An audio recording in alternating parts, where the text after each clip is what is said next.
welcome to episode 8 of my women's basketball podcast, Anastasia Scouting Report. Sorry, this one is a little delayed, but today I really wanted to talk about UConn, obviously, everything that's going on with Unrivaled, little LSU, and also talk about some of my experience with Icy Hot and all that stuff, okay? And so if you are brand new here, this will be timestamped so you can go to the sections that are most pertinent to you, and then if you're watching this on the YouTube channel, Anastasia25, then I'm going to have visual stuff like the stats and everything, because sometimes I don't read out all the stats. And then if you're listening to this, Apple, Spotify, whatever, then I always have a link in the description of this for the video version, so you can check that out if you want, okay?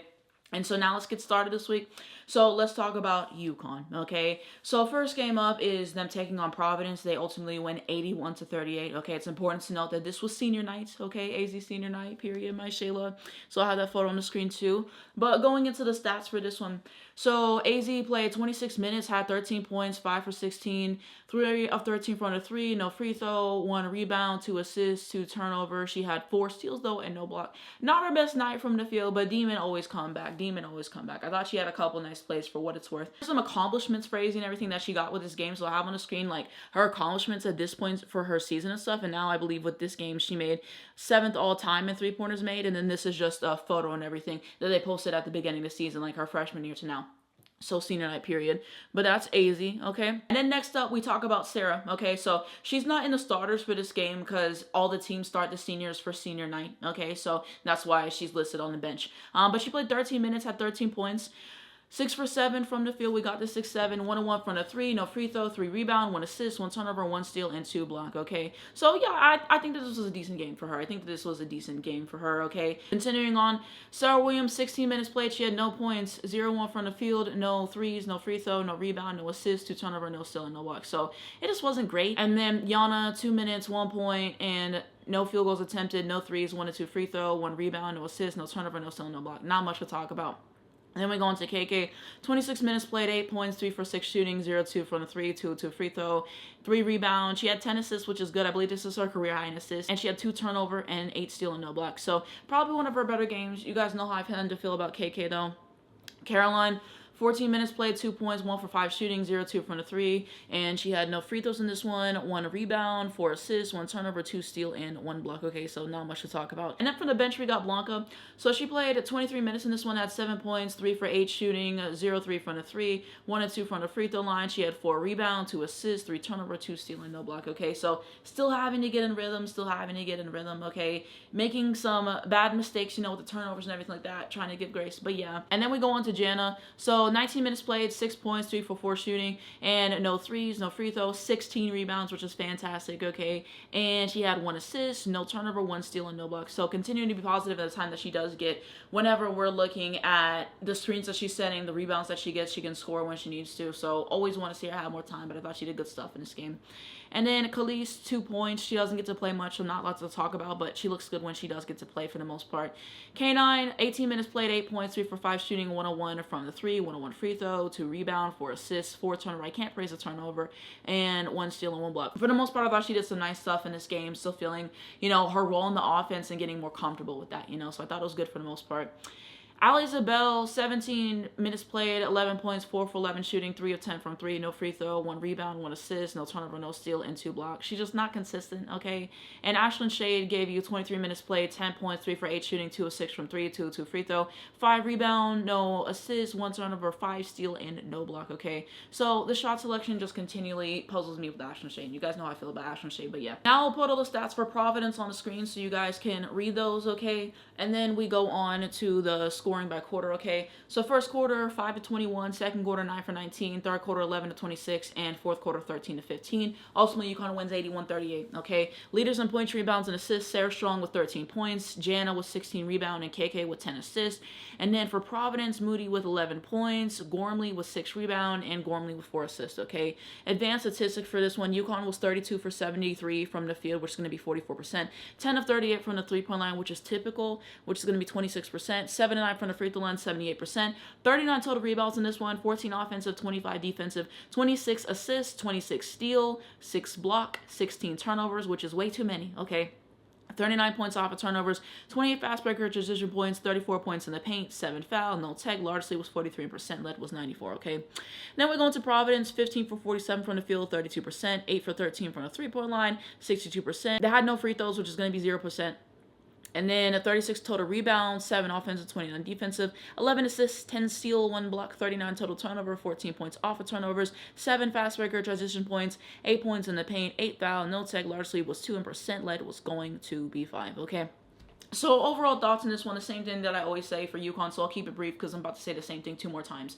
But just a slow start. The offense looked a mess, eventually locked in, and the defense able to get a lot of steals and blocks, which is good. But, still having to improve on the little things. The turnovers really frustrating. Gino's rotations continue to be a joke. So yeah, it just wasn't my favorite game to watch. I go on to UConn taking on Georgetown. Okay, ultimately get another win, 84-52. Okay, so starting off with AZ, of course, she played 27 minutes, had 24 points, 9 for 19 shooting, 6 for 13 from the 3. No free throws in this one, which she always should have free throws. She always gets fouled, but it gets to a point. 5 rebound, 4 assists, no turnover, 4 steal, and 1 block. I really liked what AZ was doing in this game. I thought she looks great, just being really aggressive offensively, and just multiple shots where it's like, how does she do that okay? Like, the 3 ball, when you have 6 threes in the game, just, you go into the screen, you're gonna pay every single time with AZ. Just that lightning fast release and stuff. So I thought she looked really good. I thought she was really decisive. I'm glad, like I always say, that she's getting more to that pull-up mid-range and stuff. In one of these games, it might have been the last one of this one, but that 3 that she took in transition, absolutely gorgeous. We know how good that her defense always is as well, even though it doesn't typically show up on the stat sheet, but still 4 steals and 1 block is incredible. So yeah, AZ looks so good in this game. AZ looks so good in this game, okay? That first quarter, it was tea for me, okay? Then we're going to Sarah Strong. She played 23 minutes in this one at 13 points, 5 for 10 shooting, 2 of 4 from 3, 1 and 2 free throw, 11 rebounds, 7 assists, no turnover, 1 steal, and 1 block. Overall, the stat line isn't as gaudy as it typically is for Sarah in terms of the points and everything, but I think that this was a really good effort for Sarah. I think she did it all. She was efficient from the field. She got 11 rebounds, 7 assists, no turnovers in this one, had a really solid defensive effort as well. So I really liked what I saw from Sarah in this game, okay? And then we go on to Sarah Williams. 12 minutes played, 5 points, 2 for 3 shooting, and no threes, 1 and 1 free throw, 3 rebound, 2 assists, 3 turnover, no steal, and 1 block. So yeah, it's not the best, okay? And then this is probably where I said my thoughts about Sarah Williams in one of my videos, that I do in reviewing the games. And I'll leave my TikTok accounts down below, because on Anastasia Scouting Report, that account, that's where I'm mainly doing my first thoughts. But basically, I have had some criticisms of Sarah Williams, even in my last episode of the podcast and in my reviews. I basically said it was time to have a conversation about Sarah Williams and how basically it just wasn't what we hoped this year and everything. But the more that I sat back and thought about it, I just don't feel like Gino was setting her up in a position to be successful. And hear me out, let me cook. So basically, the whole season, the post-entry passing for the most part has been bad, and then turning over the basketball, passing into double and triple teams, which is just blasphemous. I don't know why that keeps happening and everything. So I think, whenever they can't get her the ball, it's like, what's she supposed to do, number one? And he's not demanding that she gets more touches and everything. And I think, when she does go out there, she's playing really good on defense and stuff. And I think on offense, she has learned and stuff, she's kicking it out more and stuff. But I think when it's like that, and you only have 2 people like Sarah and AZ and maybe K9 who can actually get her the ball reliably and stuff, then it's like, what is she supposed to do? So the more that I thought about it, it's like he's not really setting her up in a position to necessarily be successful and everything with the production. Okay, so yeah, sometimes that's why these are good. Sometimes, you just think of stuff, you sleep on it, and opinions can change as the season goes on, So I think that those are some bonus thoughts for Sarah Williams that people aren't talking about. And somebody asked me, what is her draft prospects? I think she could be, a second-round pick. I think if she goes to the right situation, she can be decent in the league, somewhere where she can just learn from, a vet, learn under a coach, because she's not a bad player. I really don't think that and everything. Now we go into Ashlyn Shea. So she played 31 minutes in this one, had 12 points, 5 for 13 shooting, 1 and 6 from the 3. 1 and 1 free throw, 3 rebound, no assist, 3 turnover, 1 steal, and no block. The shot selection, like I say, it's the same thing, bro. That midi pull up 9 times out of 10 is not going in. It's not going in, bro. Watching those old UConn games, if you ever saw those bigs taking that free throw line jumper, you knew that was not going in most of the time, bro. It's the same thing with Ashlyn midi pull up, bro. Just take the catch and shoot 3. She's just trying to do too much, and then the turning over of the basketball, I can't. Then we're going to KK. 22 minutes played. She had 1 point in this game. 0-1 from the field, no threes, 1 and 2 from the free throw line, 1 rebound, 4 assists, no turnover, 1 steal, and no block. So, yeah, I'm just not pleased. I'm just not pleased, and everything has not been in a good stretch as of late, basically, and should come off the bench, like I say, or play off the basketball. I don't know, like 22 minutes, 1 point, like it, and just overall, I don't know. I don't know. Then we go to the bench.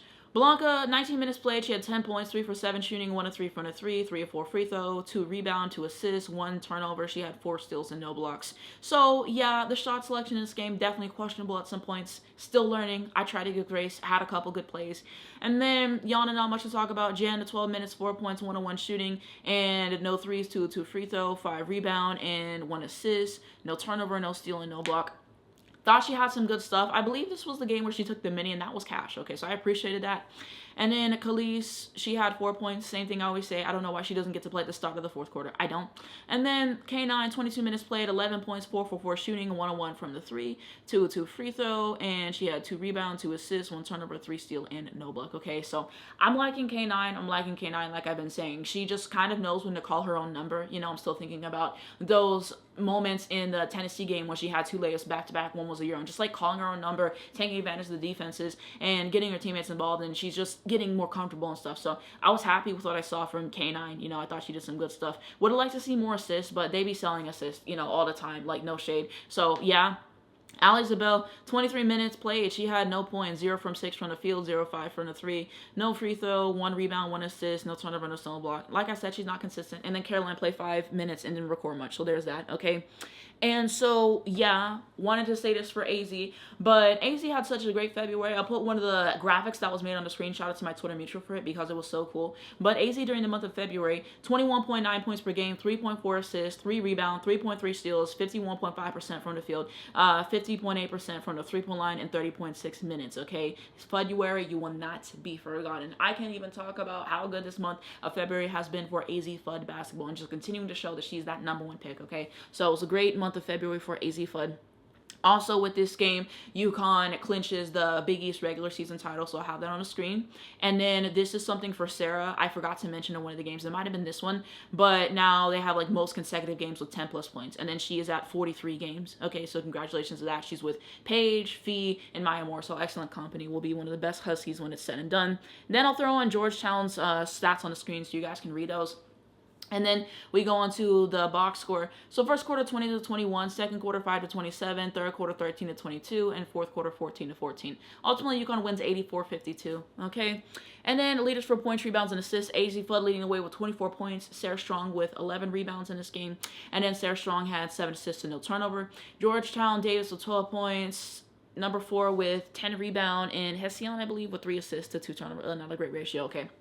So from the field in this one, UConn was 31 for 69, which is going to be 45%, 11 to 33 from the three-point line, 33%, which is, you know, pretty typical. From the free throw line, 11 for 15, which is going to be 73%, which is typical. And then from the rebounds, 38 total rebounds. I would still like to see more. Okay? 15 offensive and 23 defensive, 24 assists, 14 steal, 3 block, 10 total turnover, 26 points off of turnovers, 11 fast break or transition points, 28 points in the paint, 16 foul, no tag, largely was 36, and percent led was 89. Then for Georgetown, 16 of 50 from the field, and that's going to be 32%, 7 to 28 from the 3, 25%, 13 to 15 from the free throw line, 87%, 37 total rebounds in this one, 12 offensive, 25 defensive, 10 assists, 6 steal, 1 block, 23 total turnover, 11 points off of turnovers, 4 fast break or transition points, 12 points in the paint, 16 foul, no tag, largely was 3%, led was 2. Okay, and so yeah, I always have the stats on the screen because sometimes I mess up a stat or two or whatever, so it's just easier to have that, you know, on the screen and stuff if you guys are watching visually.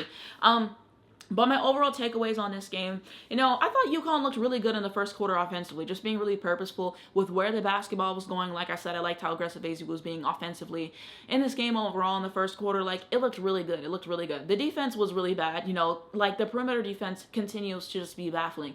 Going under the screen, getting caught up on the screen, being late to contest, and just leaving people wide open, and just communication breakdowns on defense. So the perimeter defense is continuously frustrating, okay, with that and everything, but eventually locked in on the defense. The shot selection still makes no sense at times. I don't know why they put the ball in double and triple teams, like I said, so we need to turn over the ball less. I feel like a lot of these turnovers, you know, it's just kind of like self-inflicted, you know?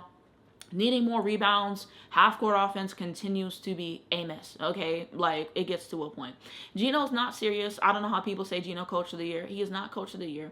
And then he doesn't have good rotations when AZ's not on the floor, and then his small lineup continues to be terrible. I don't know what he's doing with that. So, yeah. You know, I think the first quarter was the best offensively. Even if there's other quarters where he scored more points, the first quarter looked the best with that locked in, but it gets to a point. It's the same thing, okay? And now the last UConn game that I got to talk about for this one. So taking on St. John's, getting it up 85-49. And so with this game, UConn finishes with a perfect regular season, okay? And so talking about AZ, so she played 26 minutes in this one, had 14 points, 6 for 12 shooting, 2 assists from the 3, no free throw, 1 rebound, 2 assists, 1 turnover, 2 steal, and no block, okay? And so yeah, one where she kind of like turned it around for herself a little bit. At the beginning wasn't her best, but then just started hitting shots all over the place. When you have 2 threes, elite defense as always. So I think she put together a nice game for herself, okay? And this is something my friend posted on Twitter. But AZ Flood officially ties Katie Lou at number 6 for most threes made in a season with 96 threes made, and she's 3 away from number 5. Okay, and we know that she's getting those threes and climbing up the three-pointers all-time list for UConn. So that's something really great for AZ that I want to talk about. I just love all these milestones and everything for my favorite players and stuff. So yeah, so shout out to AZ as always.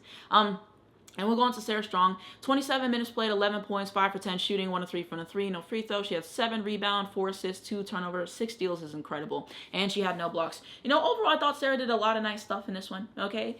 And so it was like a decent game for her overall. And then, like, she got checked back into the game into the 4th, and then somebody ran into her leg, I believe, and she was kind of limping. So I hope that she's okay. I don't know why Gino would check her back in at that one time.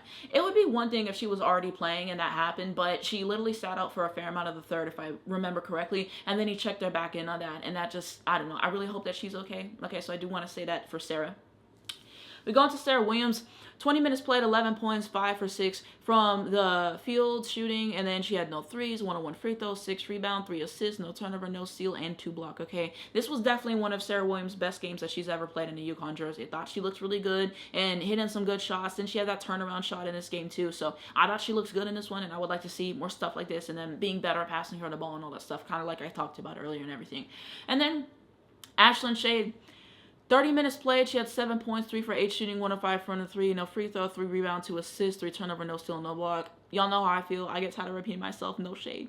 And then we go on to KK Arnold, 22 minutes played, 9 points, 3 for 5 shooting, 1 and 2 from the 3, 2 free throw, 2 rebound, 4 assists, 1 turnover, 3 steal, and no block. I mean, it's fine. Then on the bench, Blanca, 19 minutes played, she had 5 points, 2 for 6 shooting, 1 and 2 from the 3, no free throw, no rebounds. Lord, 3 assists, 2 turnover, 2 steal, no block. I don't really know what to say. I'm gonna be real. Yana, not much to talk about. Jana had 2 points, you know, so you take that, you know, and just did what she could in her time. Khalees, same thing I always say. K9, thought she had some good stuff. 20 minutes played, 9 points, 4 or 5 shooting, 1 on 1 from the 3-point line, and she had no free throws in this one, 4 rebound, 3 assists, 1 turnover, 1 steal, and 1 block. So I thought she looked good. I thought she looked good yet again. Ali Zabel, one of her better games. 14 minutes played, 13 points, 5 for 6 shooting, 2 of 3 from the 3, 1 on 1 free throw, 3 rebound, 1 assist, 1 turnover, 1 steal, and no block. I don't know how much of this was in garbage time. And then Caroline, 2 points. So not much to talk about there. So yeah, that's everybody for UConn for that game. And then here's everybody for St. John. I'll throw that on the screen. Then we look at scoring by quarter. So first quarter 24-9, second quarter 19-11, third quarter 27-17, and fourth quarter 15-12. Ultimately, UConn wins this game 85-49. Okay. Then we look at leaders for points, rebounds, and assists. AZ Flood 14 points, Sarah Strong with 7 rebound, and Sarah Strong with 4 assists to 2 turnover. St. John's Donald with 8 points, Lord Abies with 6 rebound, and Little with 4 assists. Okay. Now we continue on. In this game, UConn was 30 of 63 from the field, which is going to be 57%, 9 of 23 from the 3, 39%, 4 from the free throw line, 100%, 32 total rebound, 9 offensive and 23 defensive, 25 assists, 15 steal, 3 block, 12 total turnover, 25 points off of turnovers, 15 fast breaker transition points, 46 points in the paint, 13 foul, no tech, largest lead was 37, and percent led was going to be 99. For St. John's, 17 for 48 from the field, which is going to be 35%, 7 of 24 from 3, Lord, 29%, 8 of 12 from the free throw line, 6-7, 22 total rebounds, 6 offensive, and 16 defensive. 15 assists, 6 steal, 3 block, 22 total turnover, and 7 points off of turnovers, 2 fast breaker transition points, 10 points in the paint, 5 foul, no tech, largest lead was 0, and percent led was 0. My overall takeaways on this game, I thought it was a hot mess. Okay, the last 2 games should have been 100 balls easily, but when you miss easy layups, when you take bad shots, when you turn over the ball, and just make multiple mistakes and have stagnation in the offense, these are the things that happen, okay? And Gino said in one of the interviews during the game, basically, that they were taking bad shots, I believe, and not capitalizing in transition, and that they had some good looks and stuff, and just making bad decisions, basically. And I would agree with that, because you just watch the game, and it's like, what are they doing? The offense, like, the half court, like I said, it needs a lot of work. I repeat myself a lot in these, but yeah. And I just can't wait until we play real competition again, because that forces us to play like an actual team instead of a bunch of individuals like there. You see the same things happen every single game, and then having to dig out of a hole, the slow starts and all this other stuff. Like, I just can't wait for real competition, because that's when UConn finally lock in. It gets to a point. The lineups suck. Okay, I don't know what he's doing with that. Bad lineups without AZ, I already said. Hope Sarah's okay. And I feel like Sarah and AZ are pretty much the only people in the starting lineup that can actually generate offense. And when he doesn't have them on the floor, it just looks like a hot mess. So I don't like that either. Okay, bad perimeter defense. I will say that UConn tried to play more zone in this one. I believe they did some 2-3, some 1-3-1. So I thought that was interesting, because you don't see UConn play a whole lot of zone defense in this one. So that's something to key in on. But, I don't know, like, Gino is just not a serious person. He's not a serious person. Like, he does all this yelling at them and everything, and yet they come out in the games and they still start off flat the same way every single time. And when you make mistakes like that, you're not gonna win. You're not gonna win, okay? It just gets tired of looking at it, bro. Like, we are marching out and the offense still looks like this. And people talking about coach of the year, like I said, like, it gets to a point. So we'll see what happens with UConn and everything. Really excited to see, hopefully locking in. But that's my takeaway. Let's talk about LSU next. So they faced off against Tennessee. They win 83-79. Okay, looking at the advanced metrics in this one, let's talk about Joyner, because let's just go in order. 8 minutes, no point, 0-2 from the field, no threes, no free throw, 2 rebound, 1 assist, 1 turnover, no steal, 1 block. I wasn't pleased. And then we go on to Zakiya Johnson. 28 minutes played. She had 14 points, 7 for 12. Shooting, no threes, no free throw, 8 rebound, no assists, 1 turnover, no steal, and 1 block. Like I said before, just the hustle that she plays is I really appreciate. Always snaring down those rebounds, always looking to make an extra play. Just, IQ on the floor. So I appreciate her and how hard she grinds every single game, and you can tell that, okay? And then we go on to Jada Richard. 27 minutes played, 9 points, 2 for 4 shooting, 1-on-1 from the 3, 4 for a free throw, 2 rebounds, 2 assists, 1 turnover, 1 steal, and no block. Only 2 assists as a point guard. We need more, okay? Then we go on to Michaela Williams. 38 minutes, 20 points, 10 for 16 shooting, 0-3 from the 3, no free throw, 10 rebound, and 5 assists, no turnover, 2 steal, and no block.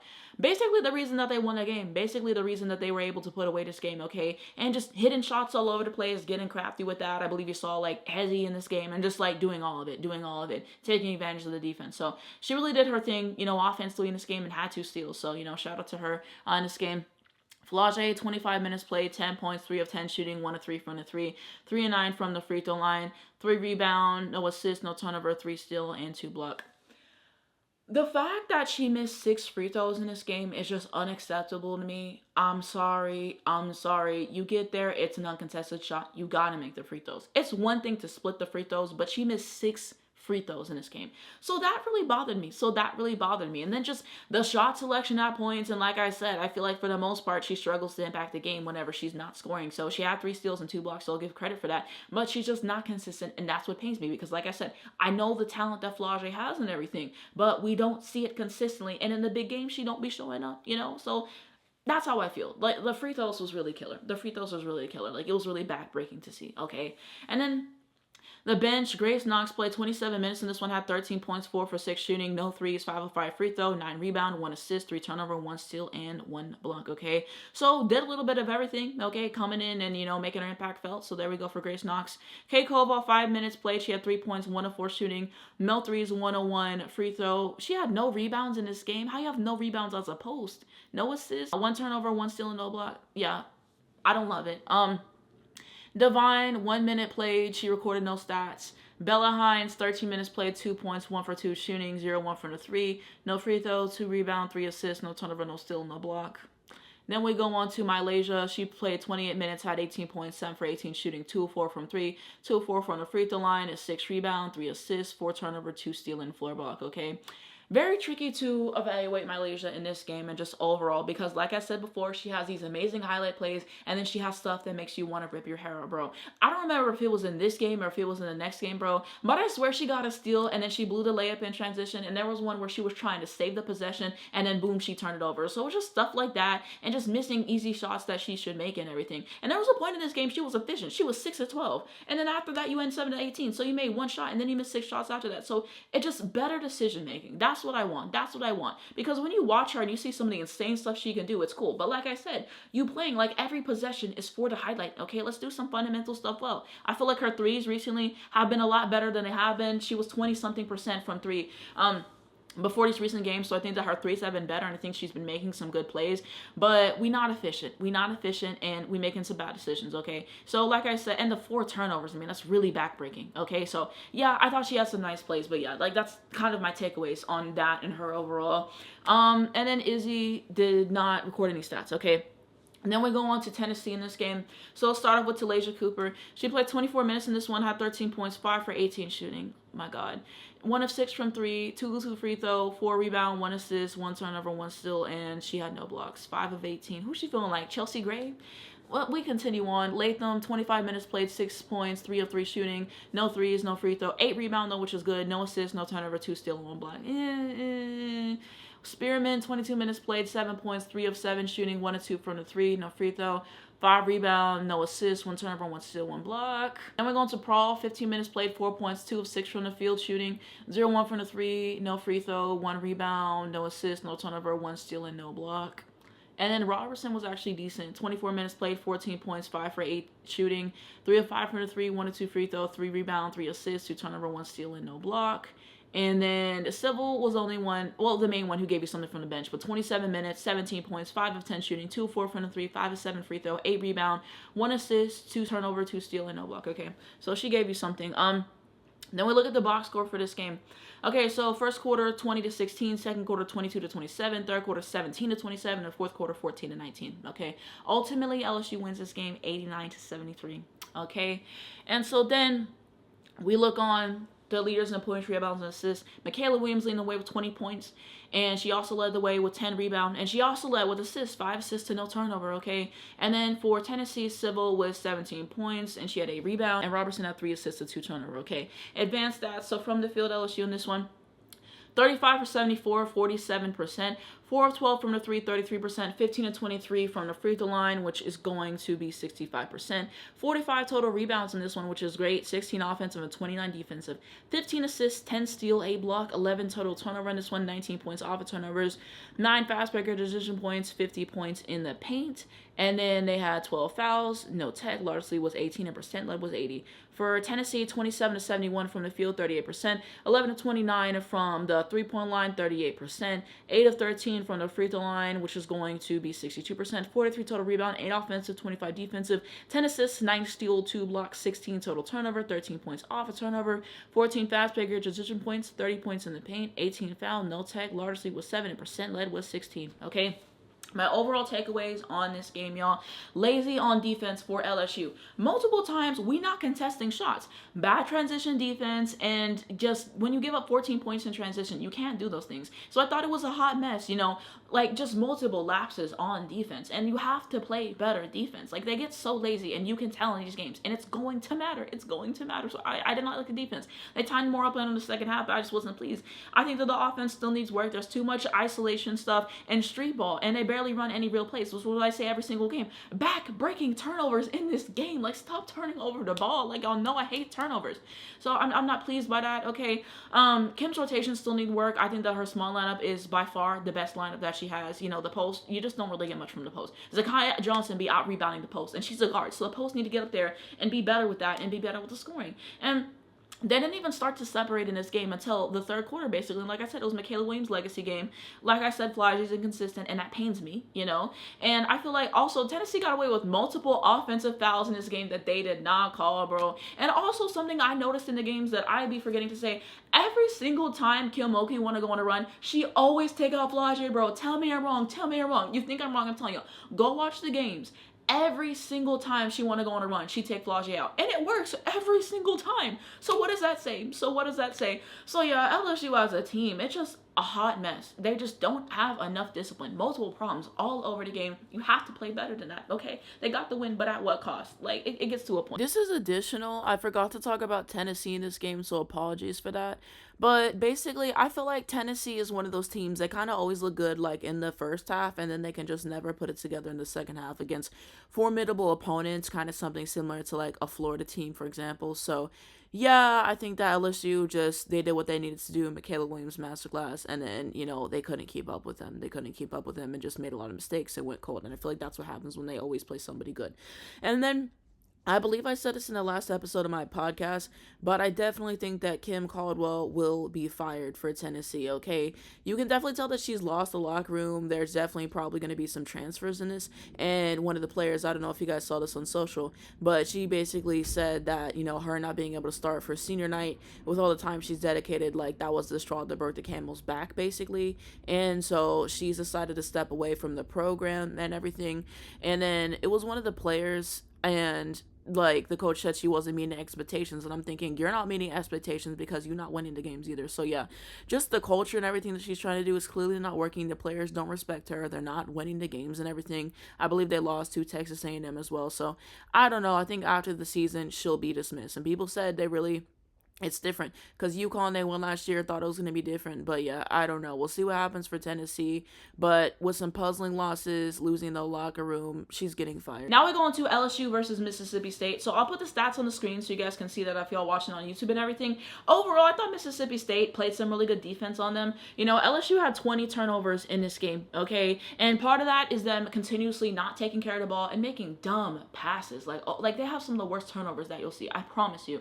But I thought that Mississippi State did some good stuff. I believe both teams, you saw some zone looks in this game, the 2-3, the 1-3-1, so I thought that was good, and they used that to get turnovers as well. And like I said, continually playing sloppy for LSU is not going to cut it. Didn't take over till the third, again, because of a Michaela Williams legacy game, so that's what you need to know, and all that stuff. And Michaela Williams in this game had 26 points, 15 rebounds, and 4 assists. The 8 turnovers is the greatest. I cannot praise that. Flagey being 1 of 6, it gets to a point. Like, I really don't even know what else to say. So we'll see what happens in LSU, but the sloppiness and not being disciplined enough, like I said, is going to come back to bite. They're just playing lesser competition right now. When they really play somebody again, they're probably going to lose because they're not locking in on the fundamental things, okay?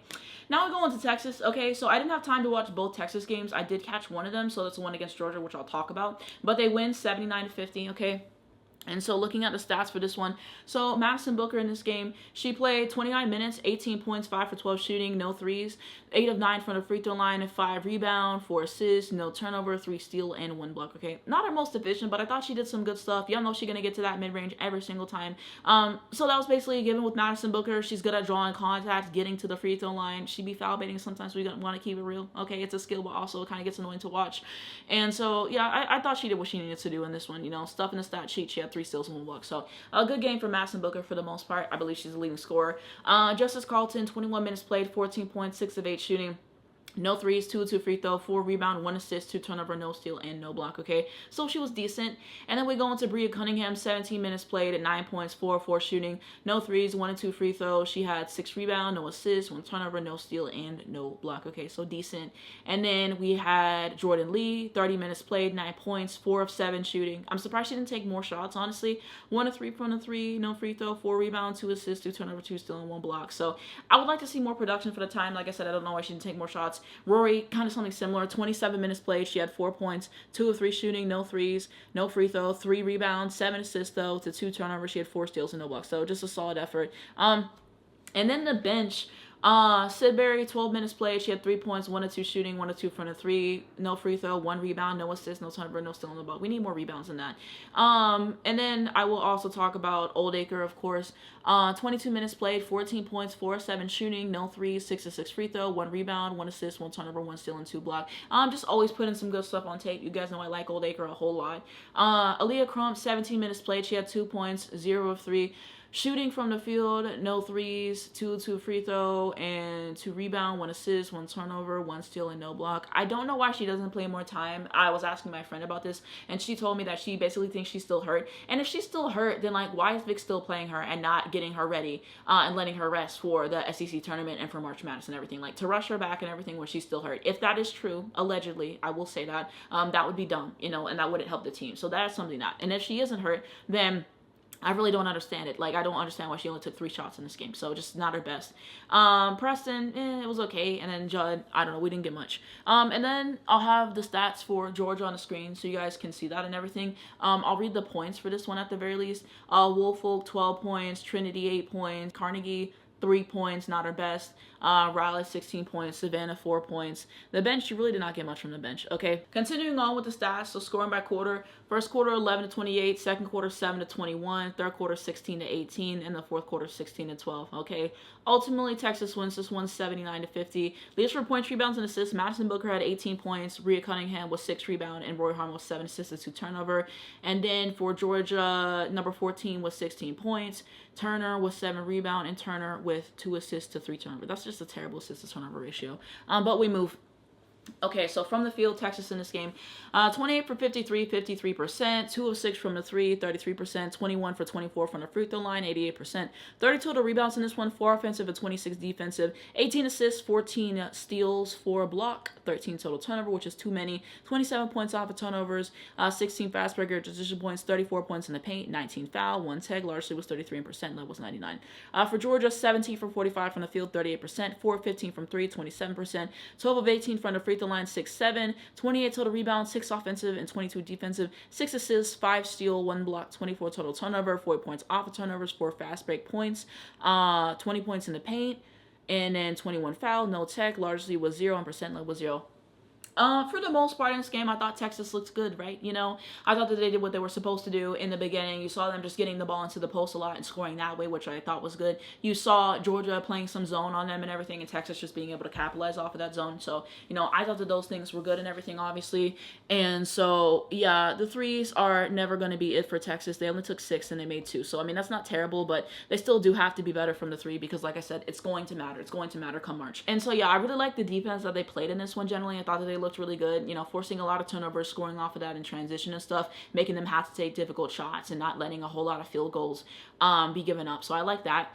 So yeah, like I said, they did what they were supposed to do, but also it gets to a point where it kind of feels fruitless because whenever they play against good teams for the most part, they constantly get sped up and they look bad, and Madison Booker doesn't show up and everything. So it's like, I don't know. To be honest, I feel like Texas has regressed since the start of the season. Okay, that UCLA game, that was Texas peak to me. When I really look back and I really think about it, and I don't know. So like, I'm excited to see them in the SEC tournament and everything, but I just have a feeling, like I said, if Dawn and Vic meet again, he's gonna get beat by Dawn because Dawn knows how to outcoach them and her players rise up more to the moment. Like I kind of told y'all, Joyce is a choke artist, you know, things that we knew, because in the big game she don't play well. I saw some of those recent stats and Lord, deer and hairlights. So that's something that they have to deal with. But, you know, as a team, I'm expecting South Carolina to come through more than Texas. So yeah, I just feel like they've regressed. I feel like they've regressed and everything. So we'll see what happens, but it just, talk is cheap, I guess, at this point. What I'm seeing is cheap. I want to see you play against real people again. So we'll see what happens in the SEC tournament, okay? You guys know I like Texas, but that's just me keeping it real with some of the stuff that I saw from them in this game, okay? Then we continue on, okay? Like I said, I did not get to catch the Alabama game. I did not have time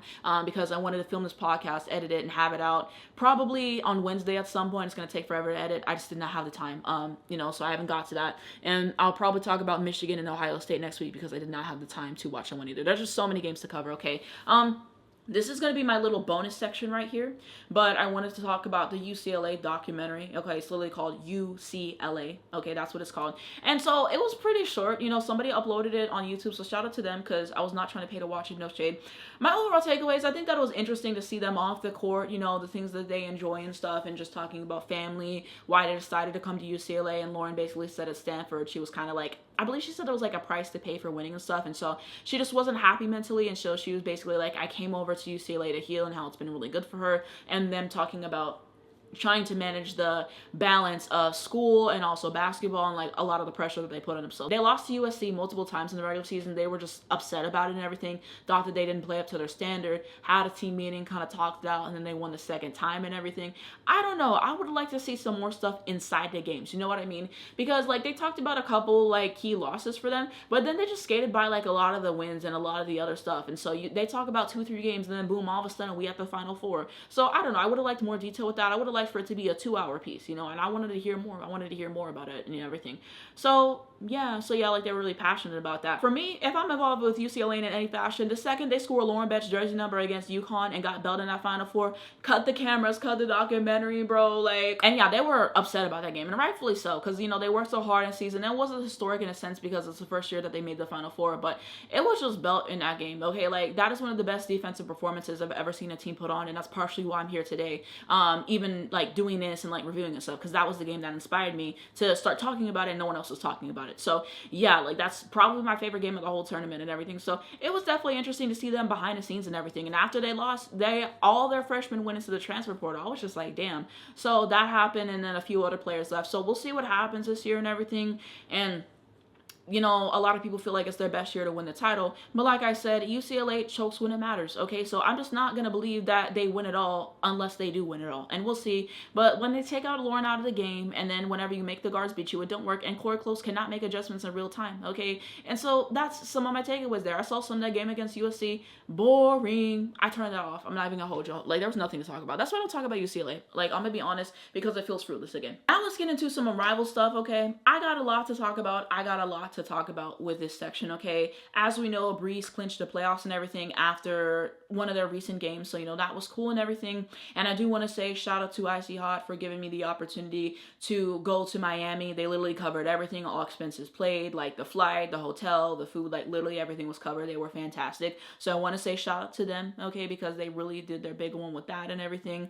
So it was just really a fantastic experience to get to go out to Miami, to get to go see the games, gave me a tour and showed me how everything worked and stuff. And so I'm gonna do an entire vlog on my whole experience and everything. I'm still waiting for some stuff to get sent to me to put it together, and I haven't even had time to start editing it because I've been watching all these games and trying to get these reviews out for you guys, so it's been hard to keep up with that. And then I've been trying to go and watch the old games that I missed whenever I was on the trip.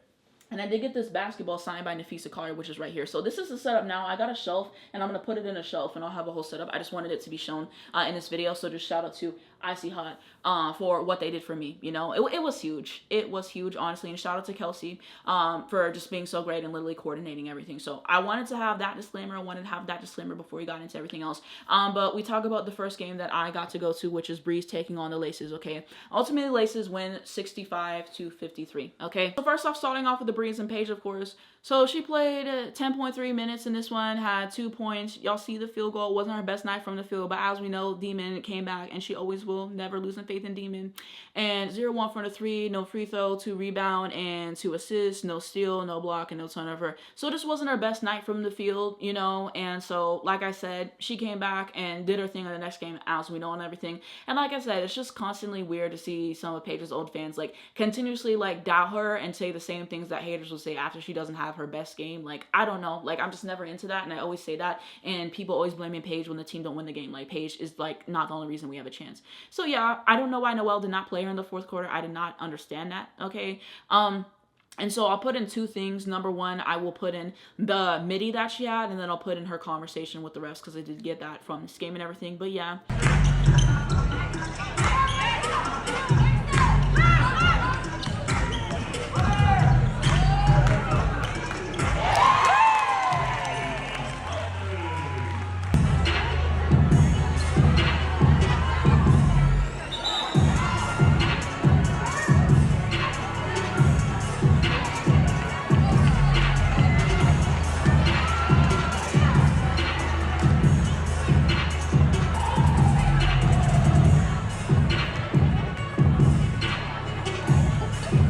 We go on to Rakia, 13.4 minutes played. She had 6 points, 3 for 13 shooting, 0-3 from the 3, no free throw, 5 rebound, and she had 1 assist, 1 steal, no block, and 2 turnover.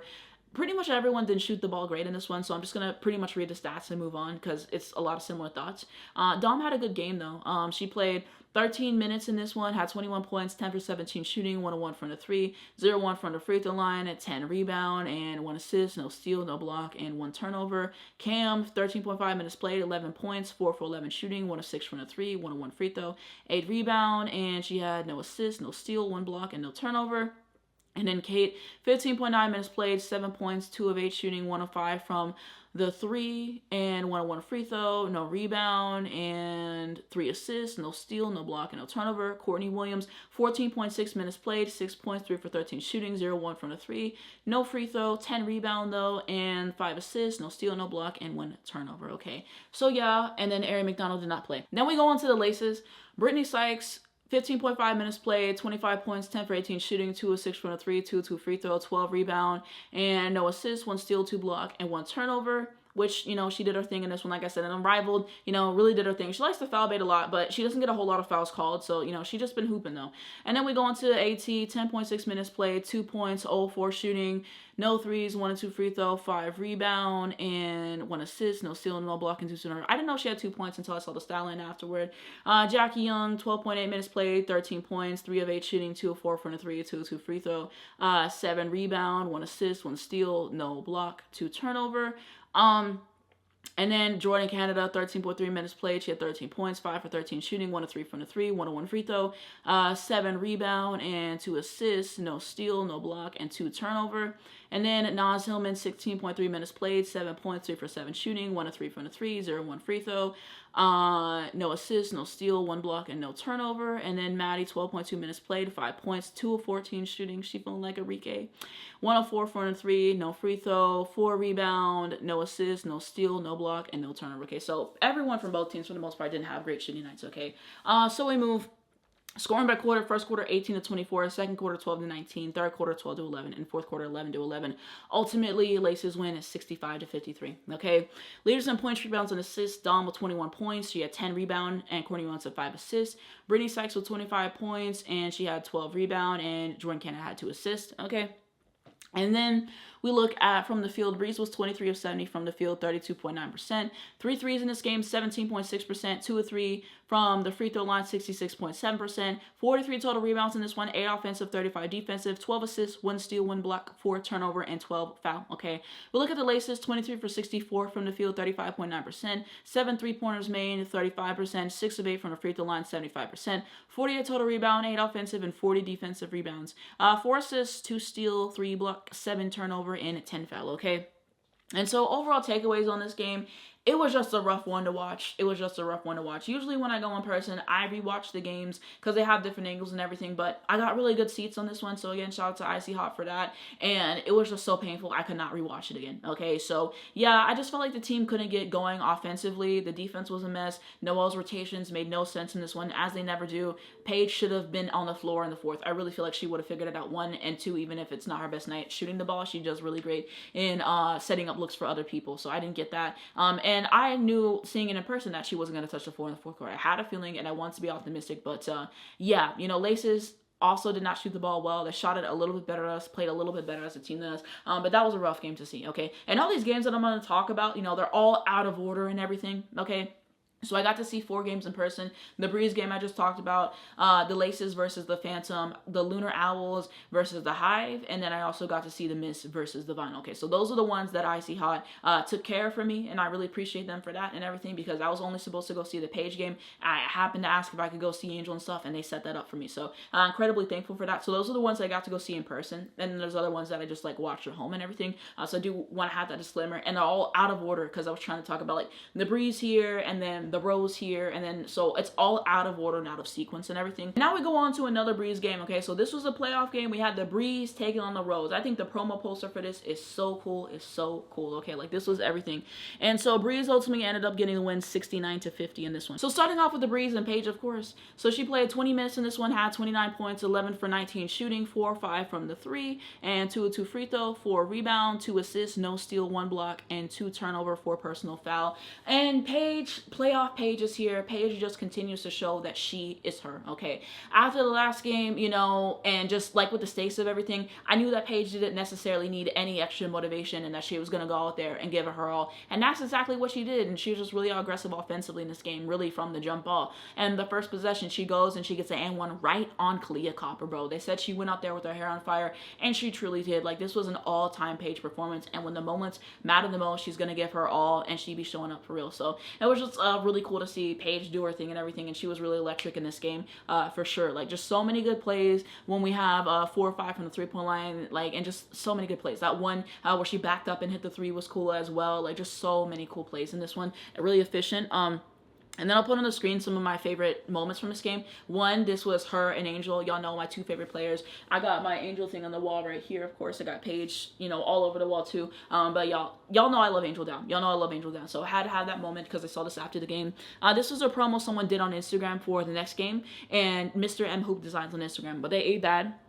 Okay, and then Paige was first team all Unrivaled with 22.1 points a game, 6.1 rebounds a game, and 5.5 assists per game. Okay, like I said, you know, kind of give an MVP to me, but yeah, it was deserved. And people really try to say that Paige did not deserve first team. Like, bro, if you watch the season, Paige literally had to have a good game in order for the team to win, and multiple times she had a good game and they didn't even win. So just fantastic, getting double teamed in Unrivaled. Like, who else? Okay, and then here's some of her stats for the season at this point, so I'll throw that on the screen.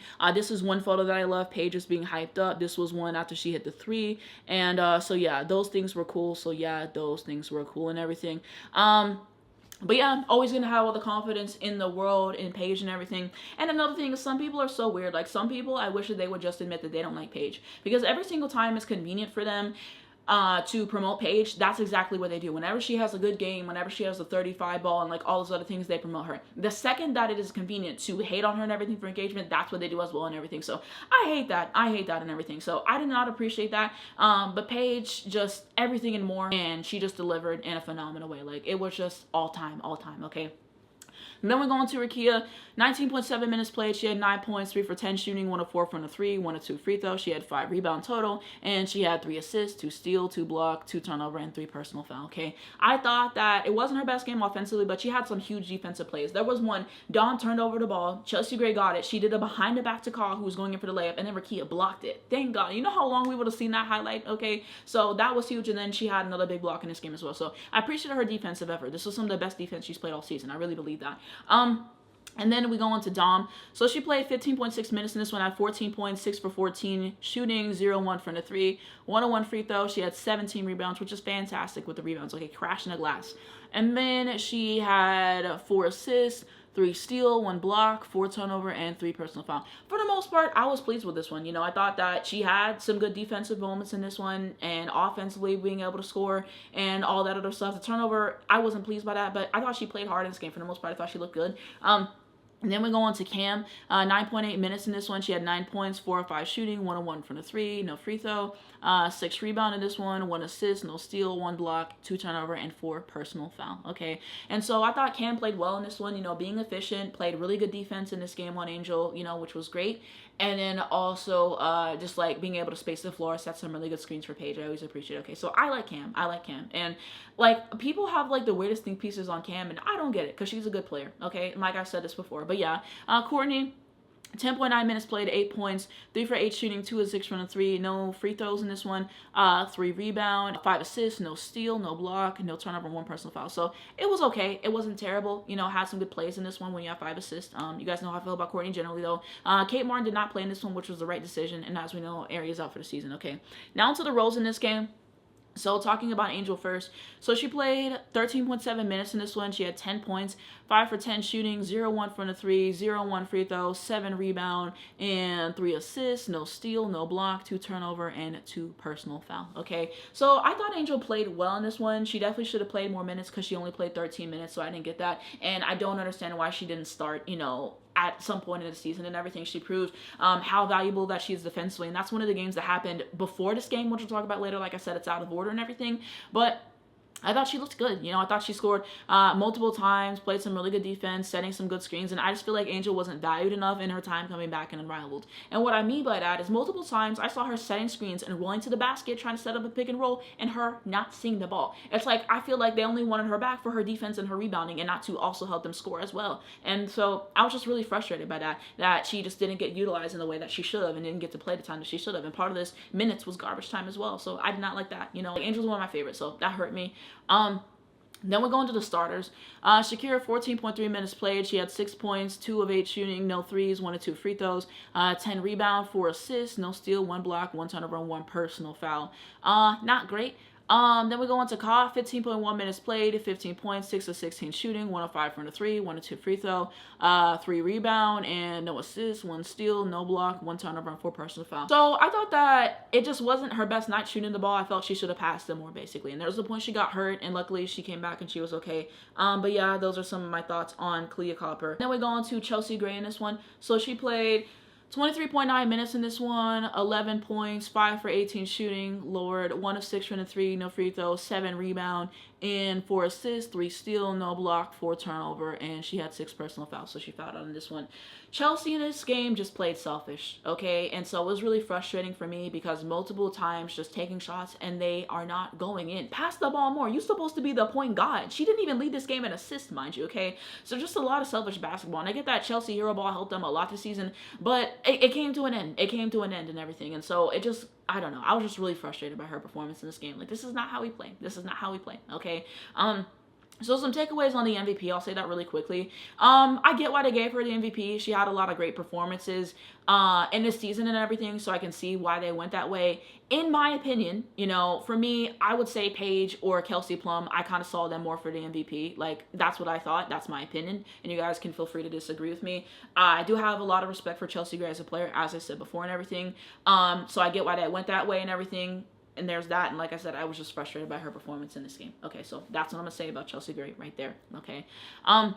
Lexi Hall, 7.7 minutes played. She had 5 points, 2 for shooting, 1 of 3 from the 3, no free throw, 2 rebound, and she had 1 assist, 1 steal, no block, no turnover, and no personal foul. So in. And then we have Shook Sutton, 1.5 minutes played, 3 points, 1 of 2 shooting, 1 of 1 from the 3, no free throw, no rebound, and no assist, no steal, no block, no turnover, and no personal foul. So in. And then we look at scoring by quarter. First quarter, 24-16, second quarter, 14-14, third quarter, 20-11, and fourth quarter, 11-9. Okay. And so ultimately, Breeze wins 69-50. We got leaders for points, rebounds, and assists. Paigebueckers had 29 points in this game. Dawn had 17 rebounds. And Courtney Williams had 5 assists. And we look at the rows. Kyle with 15 points. Shakira with 10 rebounds. And then Shakira with 4 assists. Okay. And then we go on. So from the field, Breeze was 27 for 56, 48.2%, 8 3-pointers made in this one, which is great, 47.1%, 4 or 5 from the free throw line, 80%, 38 total rebounds in this one, 6 offensive and 32 defensive, 15 assists, 5 steal, 5 block, 10 turnover, and 15 personal foul. Okay. Then we go into the rows, who were 21 for 58 from the field, 36.2%, 4 3-pointers made, 25%, 2 of 5 from the free throw line, 40%, 32 total rebounds in this one, 8 offensive and 24 defensive, 12 assists, 5 steal, 1 block, 9 turnover, and 13 foul. Okay. Now onto my overall thoughts on this one. I had a lot. I thought that Breeze looked really good in this game, honestly. In the last 2 games, did not play great, okay, and they were really embarrassed, and you felt that. And just from the jump ball, just a different level of intensity from everybody, and you can feel that all the way throughout the entire game, and just not letting their foot up off the gas, okay? So I appreciated the rebounding effort in this one because they out-rebounded the Rose in this one as well. They had some good moments with defense, but, still some room left to be desired with that, okay? But they played really hard. I thought the offense looked really good.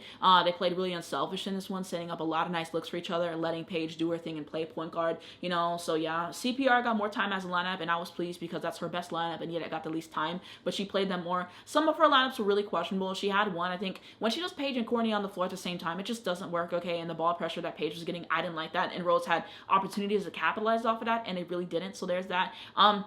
And then just like not letting their foot up off the gas and everything. But just from start to finish, this was probably the best game that Breeze played the whole season. I thought that they looked really good as a team. They played really hard, basically. And it was a lot of fun to watch, you know, Paige going off and Paige doing her thing, okay? And then for the Rose, why they lost this game.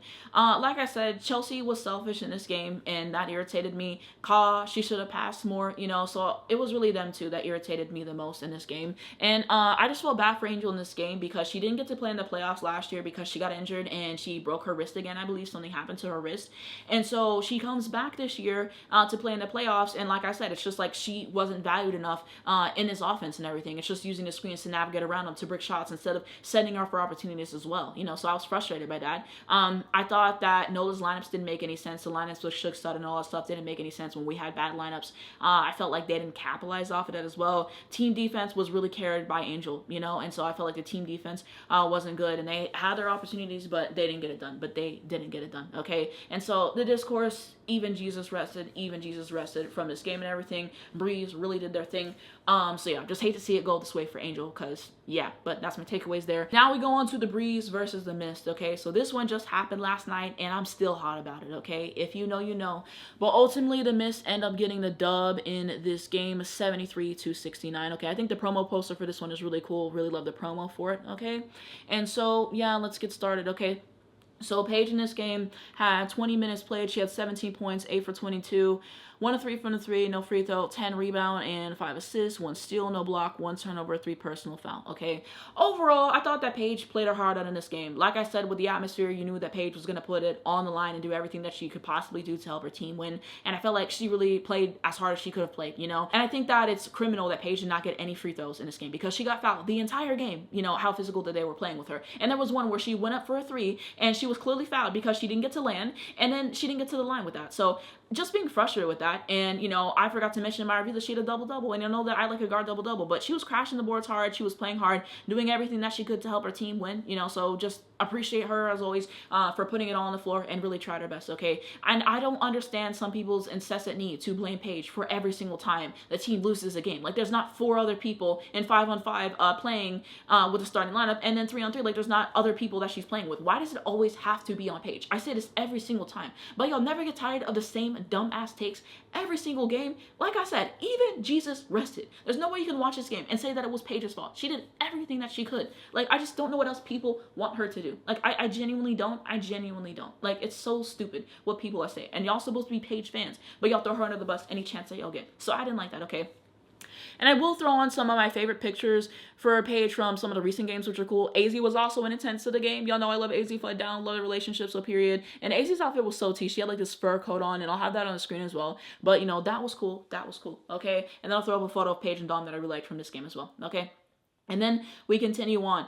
So Rikia played 19.7 minutes in this one. She had 17 points, 6 for 11 shooting, 1 of 3 from the 3, 2 of 3 free throws. She had 8 rebound total in this one, 2 assists, 1 steal, 2 block, 4 turnover, 1 personal foul, okay? And so the turnover, I'm not pleased by that. But overall, I thought Rikia played really hard, you know? Kind of similar to the last game, I thought she played some really good defense in this game. Okay, she played really hard on defense, was efficient shooting the ball, and she had some good rebounds too. I really like the energy that Rikia played with, and I'm just so thankful that she came back, okay, because she doesn't come back this season will look entirely different and everything, so just really appreciate Rikia for how hard she played. Then we're going to Dom, 15.8 minutes played, 18 points, 9 for 14 shooting, 0-1 from the 3, 0-1 free throw, 14 rebound, and 2 assists, no steal, 2 block, no turnover, 2 personal foul, okay? And so, again, I'm really pleased with Dom's performance in this game, okay? This has to be one of the best games I've ever seen Dom play. I feel like she really put it all together in this game, everything that I really wanted to see from her.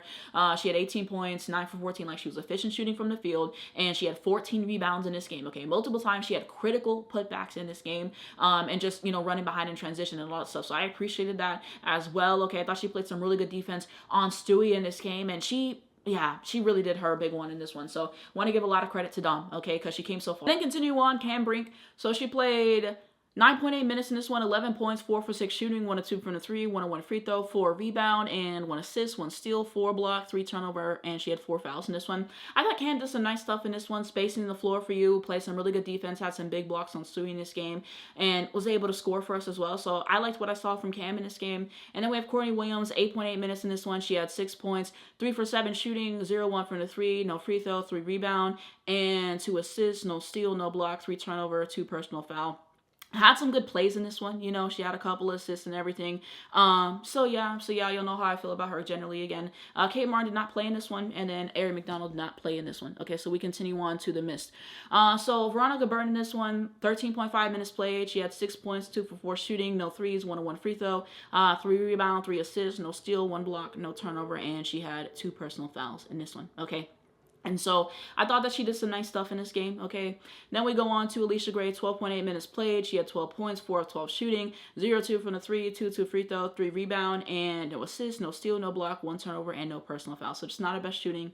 Stewie, 19.4 minutes played, and she had 23 points, 10 for 24 shooting, 0-4 from the 3, 2-2 free throw, 8 rebound, and 5 assists, 2 steal, 4 blocks, which is incredible, 2 turnover, and 4 personal foul. For the most part, I thought Stewie did her thing in this one. It wasn't her most efficient night from the floor, but somebody like her who has the heart of a champion, who will do whatever it takes to win. She just played her tail off. She played really hard in this game, and was able to come up with 23 points. So I thought she had some huge plays in this one. Okay. Arike, 15.2 minutes played, 21 points, 7 for 17 shooting, 5 of 9 from the 3, 1 of 1 free throw, 1 rebound, and 4 assists, no steal, 1 block, 1 turnover, and 2 personal foul. Y'all know how I feel about Arike. I move on to Alana Smith. 13.3 minutes played. She had 11 points, 4 of 6 shooting, 3 of 3 from the 3-point line, 0-1 from the free throw line. She had 6 rebound, 5 assists, 2 steal, no block, no turnover, and 2 personal foul. I thought she looked good in this game, hit some big threes, okay, taking advantage of some defensive lapses, and we know what can do on defense as well. And then Leah Rue did not play in this game. Okay, so that's everybody for both teams. And then we go on to the advanced metrics for this one. So scoring by quarter, 26-10, second quarter, 18-28, third quarter, 18-17, and then fourth quarter was going to be 7-18. Okay, ultimately Miss win this one, 73-69. Leaders for points, rebounds, and assists, Dawn with 18 points, Dawn with 14 rebounds, and Paige with 5 assists. And then for the Miss, Stewie with 23 points, Stewie with a rebound, and Len with 5 assists, okay? And then for the team stats, so Breeze from the field, 30 of 60, which is going to be 50%. And then they had 3 3-pointers made in this one, which is going to be 30%, 3 of 5 from the free throw line, 60%, 43 total rebound, 13 offensive, and 30 defensive, 12 assists, 3 steal, 8 block, 12 total turnover, and 12 foul, okay? Now we go into the Miss, 27 for 63 from the floor, 42.9%. 8 3-pointers made in this one, 44.4%. 6 of 7 from the free throw line, got a 6-7. 85% from the free throw line. And then 26 total rebound in this one, 7 offensive, 19 defensive, 17 assists, 4 steal, 6 block, 4 turnover, and then 10 foul, okay? On to my overall takeaways on this one, okay? So just frustration with how the game ultimately ended up going, and just a lot of emotion. Like, even before I recorded my review, sometimes you just need a minute, because the game be irritating me that bad. I just need a minute to get my composure before I put together my review. And this was one of those games. And so in the beginning, Breeze was playing really well, okay? They were killing the Mist. It was like 26-10 in the first quarter, something like that. Just insane to see. Coming up with plays on the offensive end, on the defensive end, and we seem to be making every shot, and Mist teams, like, they couldn't make anything, okay? I forget what the shots was and everything from the field, but they shot really poorly the first quarter, okay? And we looked really good. And then it was like that most of the game, and, I felt like Breeze controlled the game for the most part, I would say. And then I feel like the fourth quarter, that's really when it started to fall apart. Breeze just missing some easy shots, fouling, sending them to the free throw line at that point, and then just giving up some easy stuff on defense with some backdoor cuts, with some wide open threes, so that was really frustrating and stuff. I thought the officiating was inconsistent in this game, but like I said, the fact that Paige was hacked all game and did not get to the free throw line once, it was incredibly frustrating to see and, like, ridiculous, and they were just not being consistent and calling things on both sides. Miss got away with multiple offensive fouls, and yet they don't call that in the game. Like, these 4 refs are absolutely terrible, okay? And so I don't know why Noelle did not play Cam in the whole fourth quarter. She played her, but it was too late. It was too late, okay? So being frustrated by that because you needed the stops on defense. Okay, that's why you play Cam in the fourth. And so the whole season she's been doing that. Paige didn't play enough in this game as well, like stat Paige for too long, looking back as well. So that did not help. Had a couple questionable lineups, which also wasn't helpful in this game. And like I said, Noelle Quinn cannot coach. She's not serious. I don't know why people think Noelle can coach, And there was points in this game where her coaching coaching actually wasn't that bad, believe it or not. I'm kind of contradicting myself. But like, I felt like she was making more real-time adjustments in the last 2 games. It's been better. But when it matters, Noelle's always going to sell in the coaching. Like, Seattle Storm fans, I feel y'all pain. I knew she couldn't coach before the season. Knew it was going to be a Paige Carey job, and was. So Noelle just cannot coach. Like, I will not let people tell me otherwise, okay?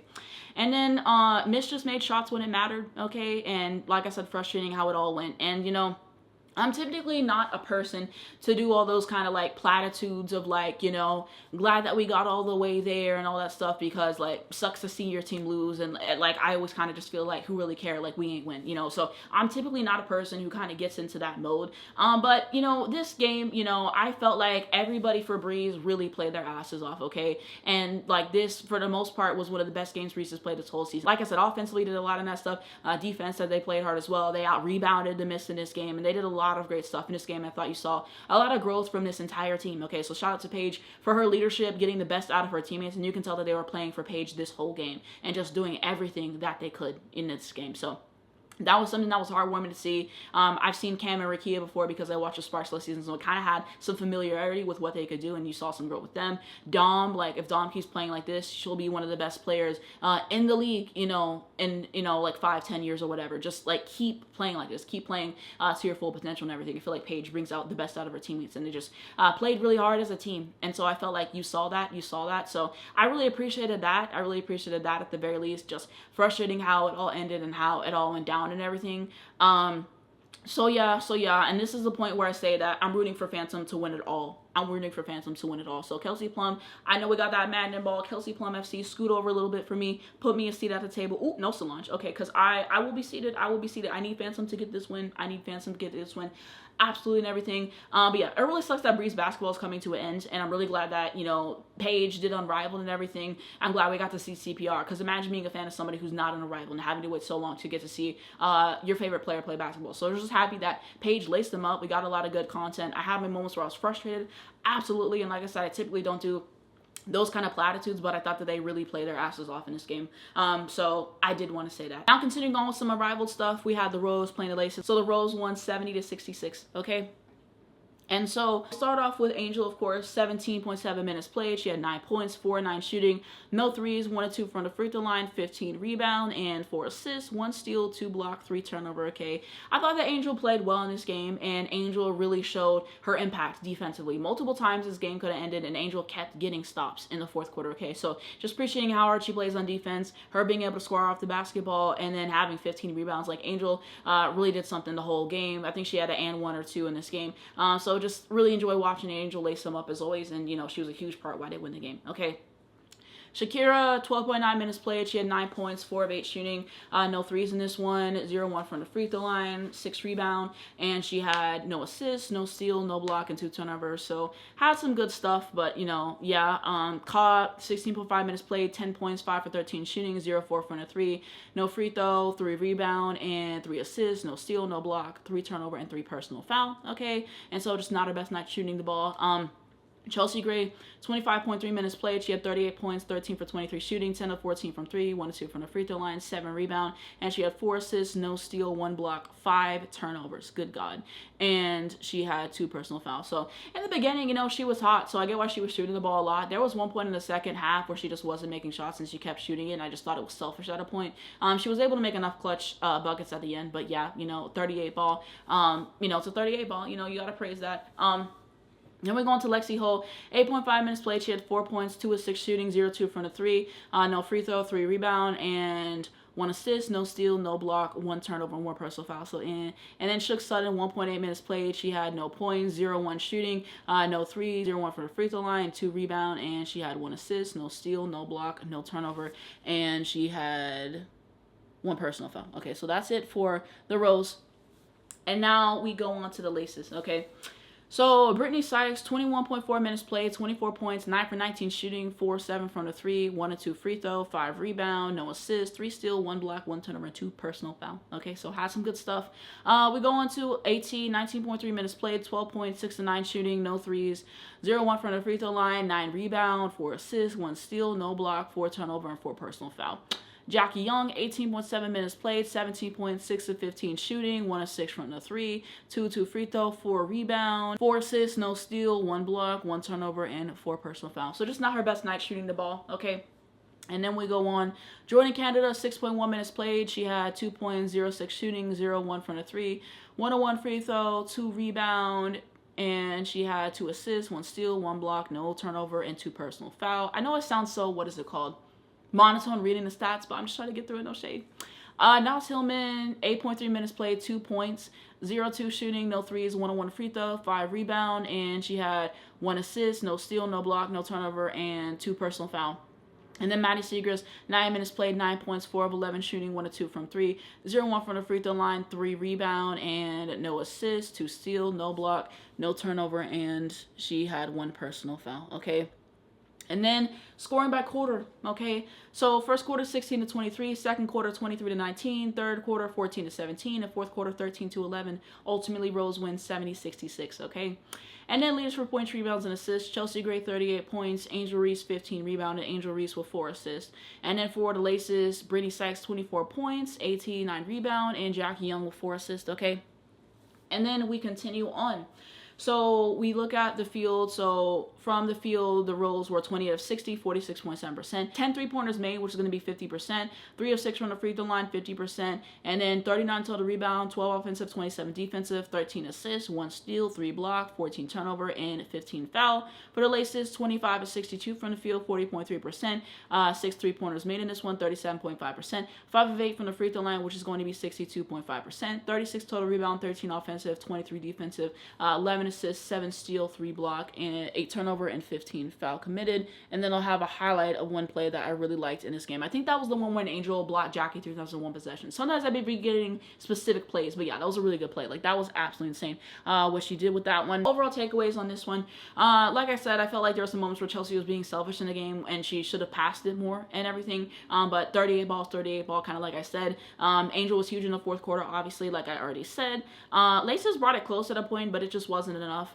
So those are kind of some of my overarching things. I might be forgetting some plays, but yeah. And like I said, this is the one where they clinched the playoffs. Okay, we're going to the next Rose game, which is going to be them taking on the Phantom.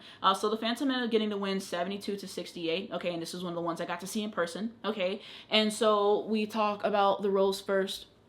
So Angel in this game, 14.2 minutes played. She had 17 points, 6 for 12 shooting, 1 of 1 from the 3, 3 of 6 free throw. She had 8 rebound, and she had 2 assists, no steal, 1 block, and 1 turnover, okay? And getting to see Angel play in person is magical. I will say that, guys. I will say that, guys, okay? Just so much fun to get to see her intensity and just how hard she plays the game and all that stuff. And I'll throw in some of the clips and everything, and some of the clips that I really liked. There was one where she was just, like, really relentless, like, playing defense on Kiki, which I liked. Having some ones in this game, scoring multiple times, and just, it was so cool to get to see her play in person. I'm glad she had a great game. So I'm just really glad that I had the opportunity to see Angel lace them up and to see Angel do her thing, because so much fun to see, so much fun to see. And then there was that one whenever she got somebody to travel, and then she did the traveling sign, and then whenever they called the flagrant on her, which was BS, and her reaction to it as well. Like, Angel, just so much fun, so much fun. Just gonna be one of my favorite players for her. One of the reasons why I watched the game of women's basketball. Okay, so shout out to Angel in this game, because she really lit it up. And then I'll have my favorite plays right here, so you guys can check that out from Angel in the game.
And then we go on to the starters. Shakira Austin, 11.8 minutes played in this game. 12 points, 5 for 11 shooting, no threes, 1-1 free throw, 9 rebound, 2 assists, no steal, no block, and 1 turnover.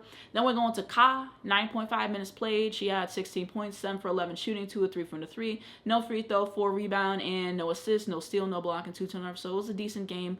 Chelsea Gray, 9.9 minutes played. She had 9 points, 3 of 7 shooting, 2 of 4 from the 3, 1-1 free throw, 3 rebound, and 3 assists, 1 steal, 1 block, and 2 turnover. Okay. And so she had a couple good plays in this game. I felt like she should have played more. I guess Nola was resting her for the game against the Breeze, and we know how that went. So yeah. Then we go into Lexi Hull. So she played 13.8 minutes in this one. She had 7 points, 2 for 2 shooting, 1 of 1 from the 3, 1-1 free throw. She had 2 rebound total, only 2 rebound, Lord. No assist, no steal, no block, and 1 turnover. We go into Shook Sutton, 14.7 minutes played, 7 points, 3 of 7 shooting, 1 of 4 from the 3, no free throw, 1 rebound, 3 assists, no steal, no block, and she had 2 turnover. Now we go into the fandom. So I want to start off first with Kelsey Plum. Let's do this out of order. So Kelsey Plum played 20.8 minutes in this one. She had 35 points. Ooh, no easy fun, no easy fun. And so she was 14 for 27 from the field, 6 of 12 from the 3. 6 threes is insane. Okay, 1-1 from the free throw line, 5 rebound total. She had 3 assists, 3 steal, no block, and she had 4 turnovers. Okay, not pleased by the turnovers. But to get to see Kelsey Plum play in person was really cool. Okay, y'all know I like Kelsey Plum. Y'all know I'm a Kelsey Plum enjoyer. Okay. My only qualm was that she was foul baiting a lot during the regular season in the W. But I literally watched the Sparks last year for Kelsey, and I became familiar with her because of what she was doing on the Aces. So I've always, you know, had an affinity for Kelsey Plum. Like, she's one of my top 10 favorite players in the league. So it's just really cool to get to see her do her thing. And like that hop step that she does, she's just so smooth. Like, she had a lot of really nice plays in this game, and they could not guard her. Okay, that 2-man game with her and AB is really good as well. So I'll throw in some clips of Kelsey Plum doing her thing, because that was really cool to get to see in person as well. Okay, so shout out to Kelsey Plum for lining them up again.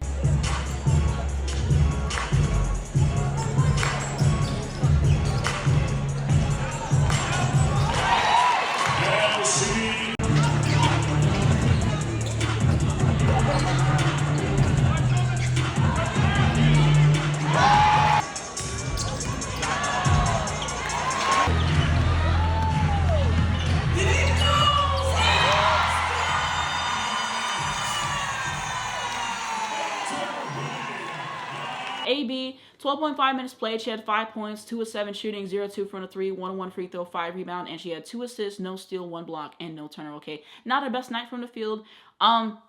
Tip Hayes, 15.5 minutes played, 17 points, 5 for 11 shooting, 3 of 5 from the 3, 2 of 2 free throw. She had 4 rebound and 4 assists, no steal, no block, and 2 turnovers. So, And then Natasha Cloud, 10.5 minutes played. She had 1 point in this game, Lord. 0-2 from the field, 0-2 from the 3, 1-1 free throw, 1 rebound, and 5 assists, 1 steal, no block, and no turnover. So not her best. Still finding ways to contribute when you have 5 assists. Kiki played 14.6 minutes in this one, had 14 points, 6 for 12 shooting, 0-1 from the 3, 1-2 from the free throw line, 14 rebound, which is fantastic. She had 2 assists, no steal, no block, and 2 turnover in this one. Okay, so I thought she played well. Dana Evans and Satu did not play, as we know. And then we look at advanced stats. Okay, so scoring by quarter in this one: 17-24, 15-20, 24-16, and 12-12. Ultimately, Phantom wins 72-68. Okay, and so leaders for points, rebounds, and assists: Angel Reeves with 17 points, Shakira Austin with 9 rebounds, and Chelsea Gray with 3 assists. For the Phantom, Kelsey Plum with 35 points, Kiki with 14 rebounds, and Natasha Cloud with 5 assists. Okay. And then from the field, the Rose was going to be 26 of 50 in this game, which is going to be 52%. 7 3-pointers made, 53.8%. 6 to 9 from the free throw line, 66.7%. 28 total rebounds, 6 offensive, 22 defensive. 10 assists in this one, 1 steal, 2 block, 9 turnover, and 15 personal foul. For the Phantom, 27 for 59 from the field, 45.8%. 9 3-pointers made in this one, so that's going to be 40.9%. 6 to 7 from the free throw line, we got the 6-7, 85.7%. 32 total rebounds in this one, 11 offensive, 21 defensive. 16 assists, 4 steal, 1 block, 8 turnover in this one, and 11 foul committed. Okay, and so overall takeaways in this one, I thought that Nola had some really bad rotations in this one. Okay, the Shook Sutton rotations, like, she was just doing anything. I don't know what she was doing. Like I said, I feel like Chelsea should have played more. They could not guard Kelsey Plum in this game. Okay, bad transition defense, and Phantom was just the better team, and they played like it. Okay, for the most part, I thought this was a good game. It was a close game. I think it was definitely the best game of that day and the most entertaining. So like I said, I'm glad that I got got to see Angel and Kelsey Plum, you know, line it up. But yeah, that's some of my overarching thoughts. And I'd be forgetting some of the thoughts. That's why I like to review in the real time, so you guys can check those out as well. But yeah, those are my takeaways on that game, okay? Next game that I want to talk about is another playoff game, okay? So we had the Laces taking on the Vinyl, okay? Vinyl ultimately ended up getting dubbed 82-69, okay? So that was really a show. Okay, so let's talk about the Vinyl first in this game. Ray Burrell, 13.7 minutes played in this one, 11 points, 4 of 9 shooting, 1 of 3 from the 3, 1 of 1 free throw, 5 rebound, 4 assists, 1 steal, no block, and 1 turnover, okay? So add some decent stuff in her time, okay? Hamby, 19 minutes played, 25 points, 11 for 14 shooting, 0-1 from the 3, 2 of 3 free throw, 5 rebound total, 3 assists, 2 steal, no block, and no turnover, okay? So I thought that Hamby had some huge plays in this one, especially towards the end, if I'm remembering correctly. So shout out to Hamby. I feel like she continuously is underrated. And then we go into Ryan. So 19.9 minutes played. She had 30 points, 12 for 20 shooting, 6 of 11 from the three-point line. Insane to have 6 threes. 0-1 from the free throw line. She had 8 total rebounds in this one, and 4 assists, 1 steal, no block, and 2 turnover, okay? I thought that Ryan played really well in this one, obviously. And you knew that Ryan was going to have to really play lights out in order for them to win. Because the game before this one, which I'll talk about later, she didn't really play great and everything. She hasn't had the best stretch. And so she really needed this one. And when Ryan is on fire, okay? So shout out to Ryan. Then we go on to BG, 5.1 minutes played. She had 6 points, 3 of 4 shooting, no threes, no free throw, 2 rebound. And she had no assists, no steal, 1 block, and no turnover, okay? So efficient. Sanaya, 4.1 minutes played. She had 3 points, 1-1 shooting, 1-1 from the 3, no free throw, no rebound, and she had 1 assist, no steal, no block, and she had no turnovers. Had a good player too. Wish she would have got to play more. Then we go on to Erica Willard, 10.4 minutes played in this one, and she had 7 points, 3 for 6 shooting, 1 of 4 from the 3, 0-1 for the free throw line, 2 rebound, and 5 assists, 1 steal, no block, and 2 turnover. Okay, so she had a couple good plays. She be getting some dumb fouls. Okay. And then we go on to the Laces for this game. So Brittany Sykes, 18.2 minutes played in this one, 22 points, 9 for 17 shooting, 2 of 6 from 3, 1-1 free throw. She had 6 rebound total and 1 assist, no steal, 1 block, and 3 turnovers, okay? So efficient. Like I said, she's been getting off her game Unrivaled, okay? And then we go on to HC, 17.3 minutes played, 18 points, 9 for 15 shooting, no threes, no free throw, 9 rebound, 1 assist, no steal, no block, and she had 2 turnovers. I will say at the end, there was multiple times where she was trying, like, to score and everything, and she kept missing the shots. So yeah, I'll never forget that one shot she missed. It was in the playoffs against the Liberty, I believe, and she literally went for the layup and missed it. And that was crucial, and then they lost that game. So I'll never forget. You'll know how I feel about AT. Jackie Young, 17.9 minutes played. 5 points, 2 of 8 shooting, 1 of 4 from 3, no free throw, 2 rebound, and she had 3 assists, 3 steal, no block, and 2 turnovers. So just wasn't her best night from the field. Jordan Canada, 6.2 minutes played, 11 points, 4 for 5 shooting, 0-1 from the 3, 1-1 free throw, and she had no rebound, 3 assists, 1 steal, 1 block, no turnover, okay? And so, one of her better games I've seen her play, okay? Naz Hillman, 6.7 minutes played. She had 6 points, 2 for 3 shooting, 2 of 2 from the free throw line. She had no free throws in this one. 1 assist, no steal, no block, and no turnovers, okay? So, yeah, efficient. And then we had Maddie Segrist, 5.8 minutes played, 7 points, 3 for 5 shooting, 1-1 from the 3, 0-1 free throw, 2 rebound, and no assist, 1 steal, no block, and she had no turnovers in this game, okay? Advanced stats in this one.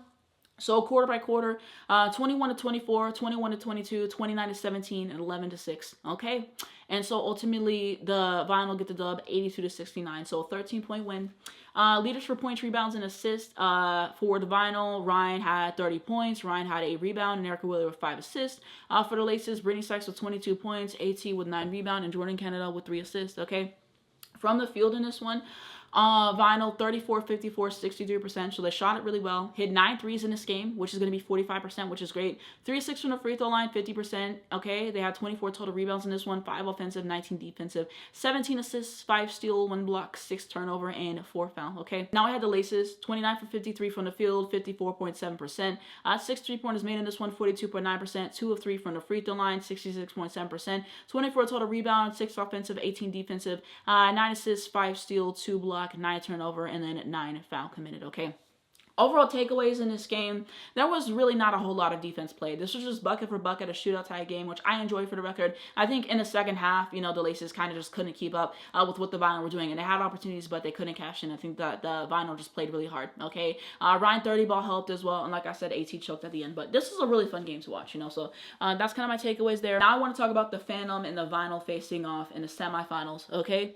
And so the Phantom get the win 85-73 in this game. Okay, so starting off with the Phantom in this one, again, let's start off with Kelsey Plum.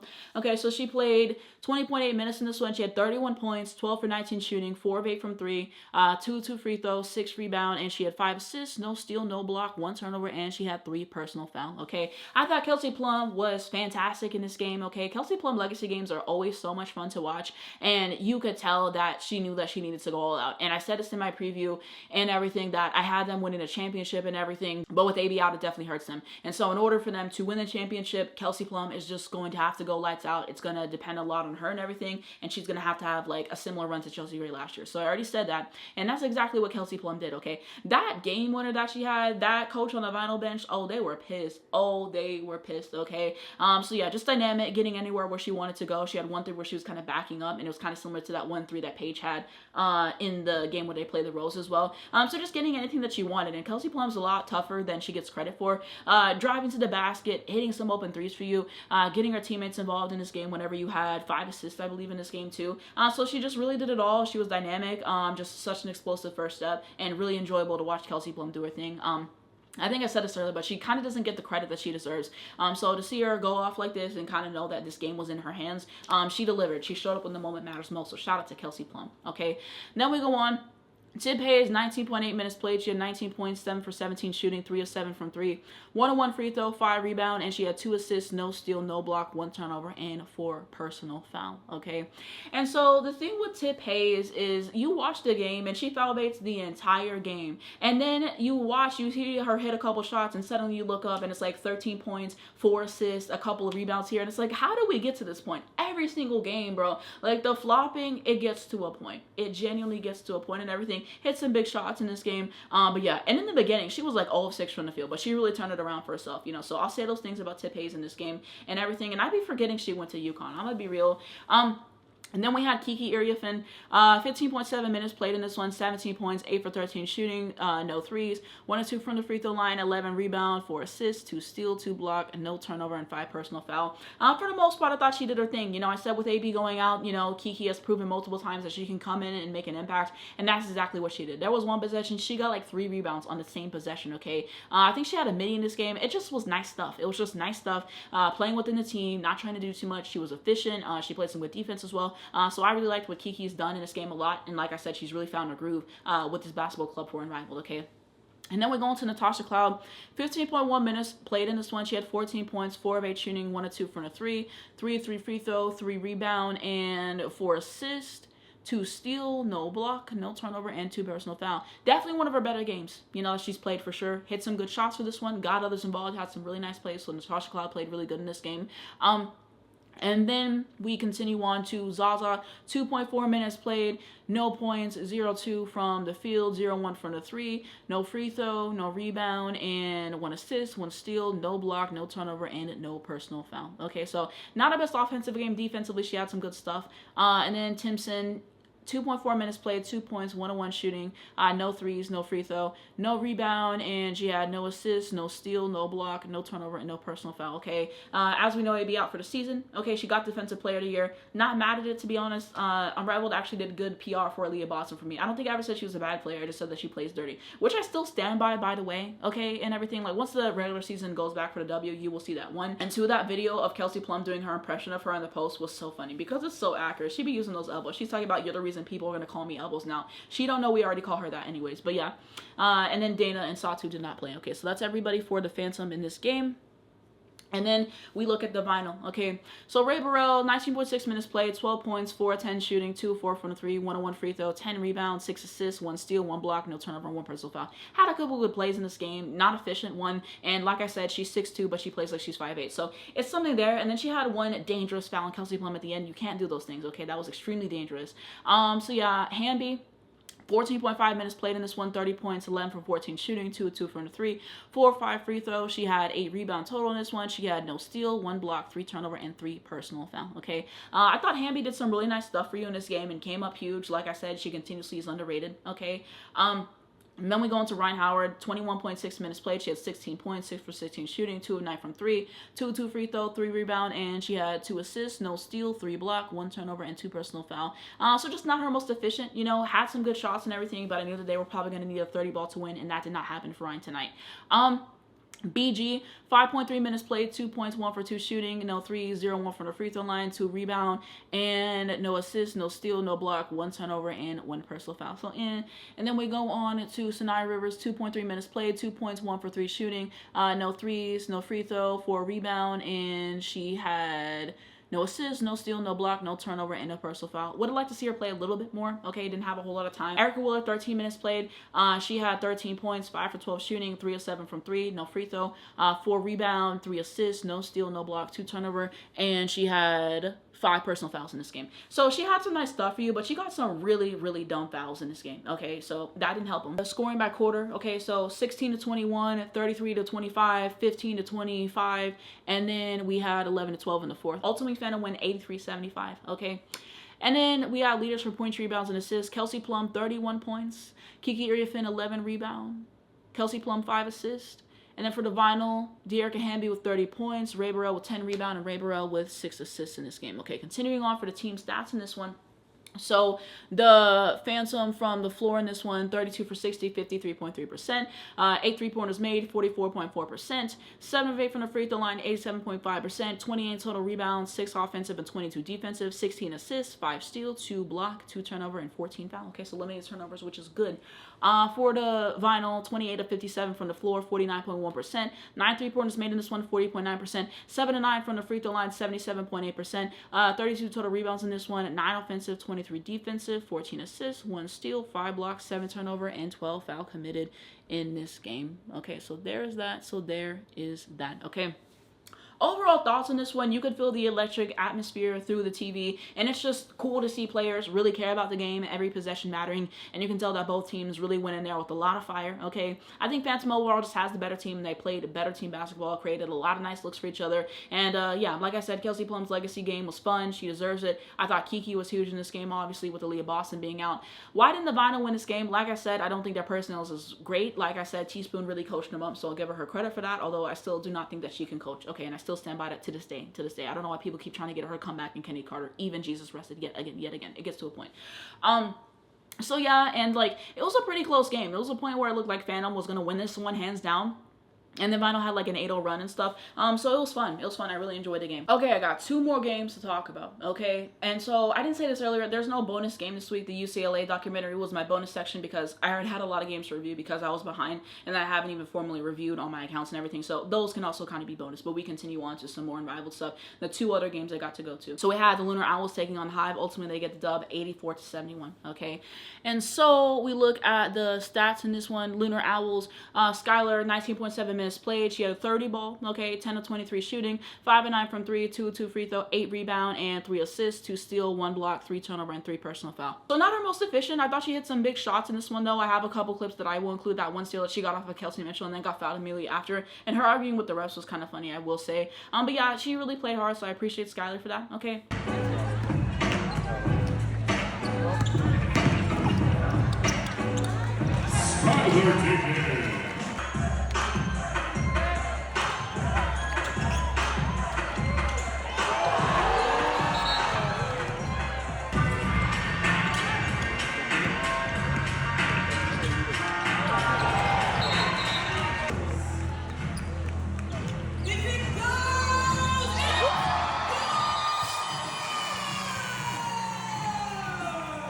And then we have Aaliyah Edwards, 7.1 minutes played in this one. She had 6 points, 3 for 7 shooting, no threes, no free throws. She had 10 rebound in this one, 3 assists, 1 steal, 1 block, no turnover, and 1 personal foul. Okay, so I thought she had some cool stuff when she did play. She had this one nice move, which I will throw in as well, which was cool, and then she got hurt, unfortunately, so I hope she's okay.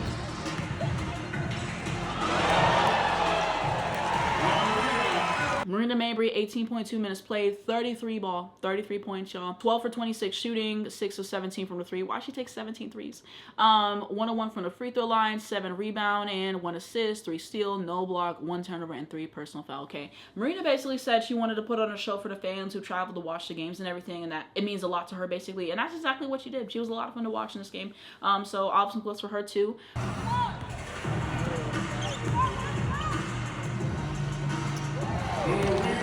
Beck Allen, 6.1 minutes played. She had 2 points, 1 for 6 shooting, 0-3 from the three, 0-1 free throw, 1 rebound, and she had 1 assist, no steal, no block, no turnover, and no personal foul. Okay, so not much to talk about. Same thing for Rachel Banham, 3 points, 1 for 5 shooting. Not much to talk about, and even read the full stat line to be real. Timmy Bentley, 18.6 minutes played, 10 points, 5 for 10 shooting, 0-1 from the three, 0-1 free throw, and 4 assists, 2 steal, 1 block, 1 turnover, and 2 personal foul. Okay, and so I thought she did some good stuff in this game. You know, efficient from the field, got the rebounds as well. So she really did a little bit of everything this game. So shout out to her. I also did get to meet her. I don't have the picture yet, and everything, but she was pretty chill. We had a good conversation and stuff when we took a picture. So yeah, I think next week I'm gonna talk about my full Icy Hot experience and everything that went down for 2 reasons. Number one, because like I said, I wanted to put that vlog together, and I still have stuff that I want to put together for that and to talk about the full experience.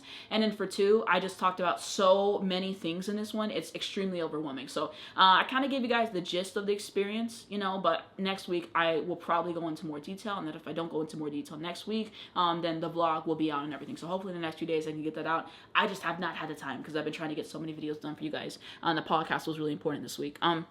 Now we go into the Hive. So Zaza, 21.8 minutes played, 23 points, 10 for 24 shooting, 3 of 12 from 3, 0-1 free throws, 7 rebounds, 7 assists, no steal, 2 block, no turnover, and 1 personal foul.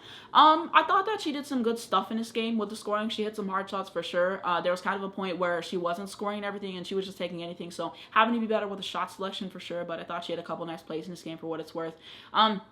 Ezzy Mamagor, 8.3 minutes played. She had 4 points, 2 for 4 shooting, 0-1 from the three, no free throw, 3 assists, 3 steal, 1 block, 2 turnover, and no personal foul. Okay, so had some good stuff.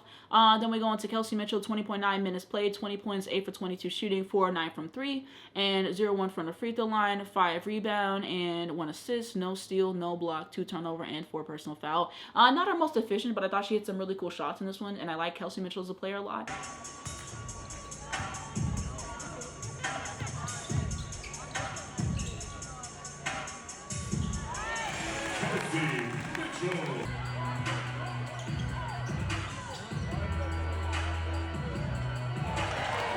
Money Billings, 12.7 minutes played. She had 16 points, 7 for 15 shooting, 0-2 from 3, 1-1 free throw, 15 rebound total, 2 assists, no steal, 2 block, 1 turnover, and 2 personal foul. She did try to dunk in this game, which I will include. But yeah, she had some nice stuff, always being in the right place at the right time. Like I said, she's been good in Unrivaled.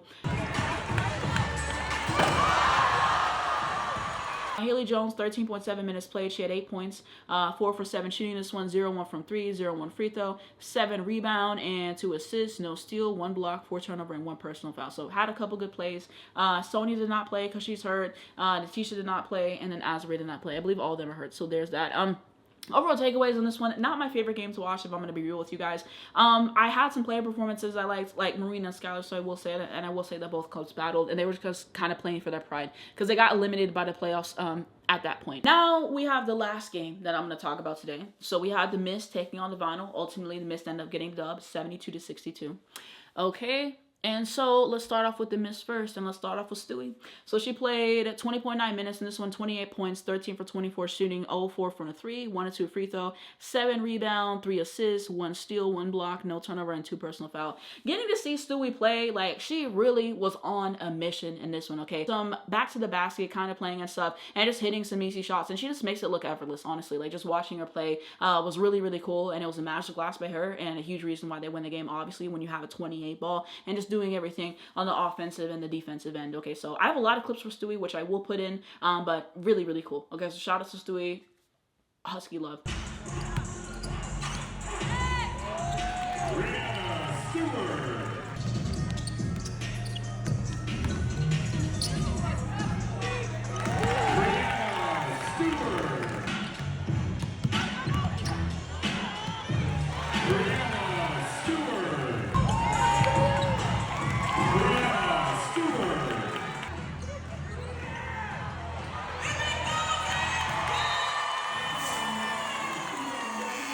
Veronica Burton, 21.4 minutes played. She had 14 points, 5 for 12 shooting, 2 of 5 from the 3, 101 free throw, 12 rebounds, 7 assists, 5 steals, no block, 8 turnovers. I can't praise the turnover, okay?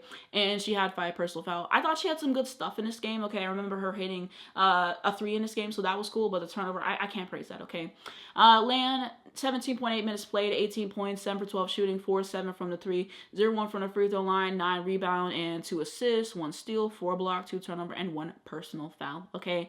So I thought Lan looked good in this game, okay? Hitting some big threes for them as well, scoring a variety of ways, good defense too, so I like Lan in this game. Then we go on to Enrique, 13.8 minutes played, 12 points, 4 for 12 shooting, 2 of 5 from 3, 101 free throw, 4 rebound, and 3 assists, 2 steal, no block, 3 turnover, and 2 personal foul. Enrique is a shot chucker, things that we already knew.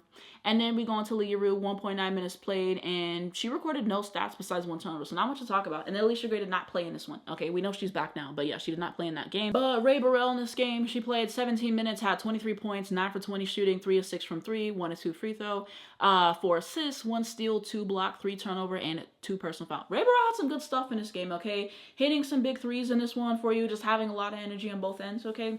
Dearica Hamby, 18.3 minutes played in this one, 18 points, 8 for 13 shooting, 0-2 from 3, 1-2 free throw, 9 rebound, 2 assists, 3 steal, 1 block, 3 turnover, and 3 personal foul. Okay, so thought she played well. Ryan, 22.7 minutes, 6 points, 1 for 9 shooting, 0-4 from the 3, 2-2 free throw, 4 rebound, and 2 assists, 2 steal, no block, 4 turnover, and 3 personal foul. Okay.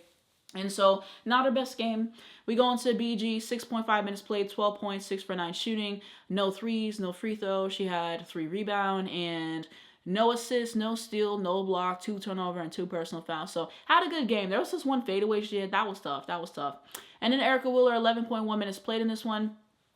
She had 3 points and 1 of 5 shooting, 1 of 4 from the 3, no free throw, 2 rebound, and 4 assists, 1 steal, no block, 1 turnover, and she had 4 personal foul. Okay, so there's that. On to more of the metrics. Scoring by quarter. 16-17, 29-25, 15-14, and 12-6. Okay, ultimately Miss wins 72-62. And so, leaders in points, rebounds, and assists, Stewie with 28 points, and you have Veronica Burton with 12 rebounds, and Veronica Burton with 7 assists, okay? For the vinyl, Ray Burrell, 23 points, and Hamby, 9 rebounds, and Erica Wheeler with 4 assists, okay? And then we continue on, okay? So from the field in this one, the miss was 29 of 60, 48.3%. 8 3-pointers made, which is going to be 38.1%. 3 of 5 from the free throw line, which is going to be 60%. 38 total rebounds, 9 offensive, and 29 defensive. 15 assists, 9 steal, 5 block, 15 turnover, and 11 foul committed. And then for the vinyl, 25 of 56 from the field, 44.6%. 4 3-pointers made, which is going to be 25%. 4 of 6 from the free throw line, 66.7%. 28 total rebound in this one, 4 offensive and 24 defensive. 12 assists, 7 steal, 3 block, 13 turnover, and 14 foul committed in this game. Overall takeaways in this one, like I said, Stewie Masterclass absolutely is going to eat every single time. It was a really close game for the most part. I think that both teams really battled. I think that Miss just had more to give offensively, and that the rotations were questionable for Miss because he did one when it was like Enrique and I believe it was like Lee and Lan. It was like a really bad rotation and stuff. But for the most part, you know, they both did a lot of good stuff in this game. So that's going to be it for all the games that I'm covering this week, okay?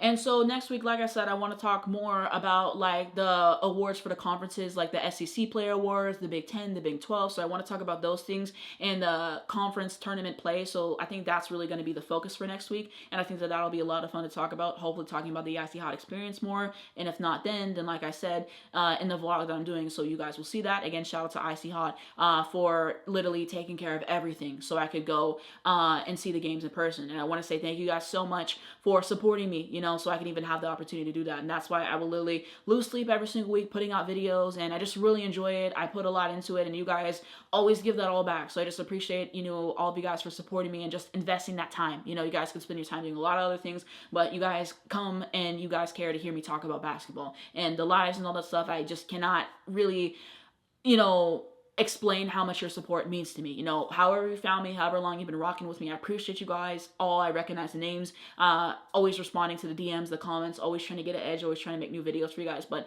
I don't even get that opportunity with Icy Hot if it wasn't for you guys supporting me and stuff and just being so great and engaging with my stuff.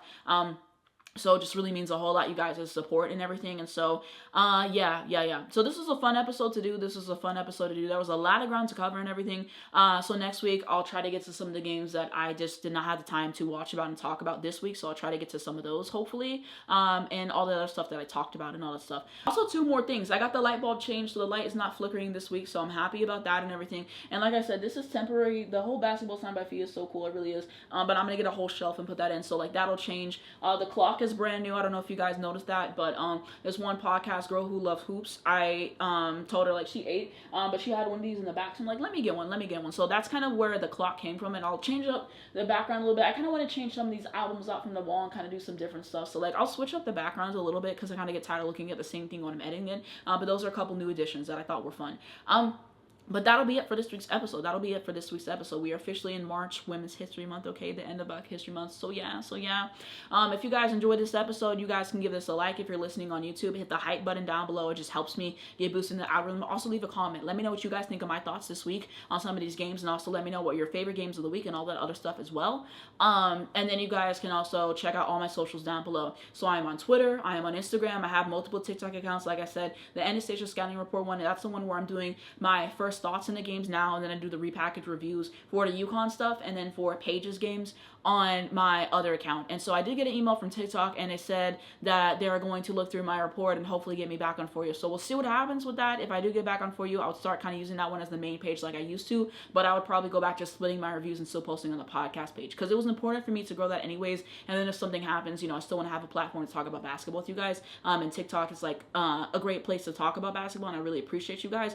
So I'll let you guys know if I get that account back. We'll see. I'm waiting for that. It's been really irritating, because tell me why I emailed them, February 10th, and I waited like 3 weeks to get a response and everything. So we'll see what happens with that and everything, but I will keep you guys updated with that. Hopefully by the next episode we have an update, but they told me they were looking into it, so we shall see. Okay.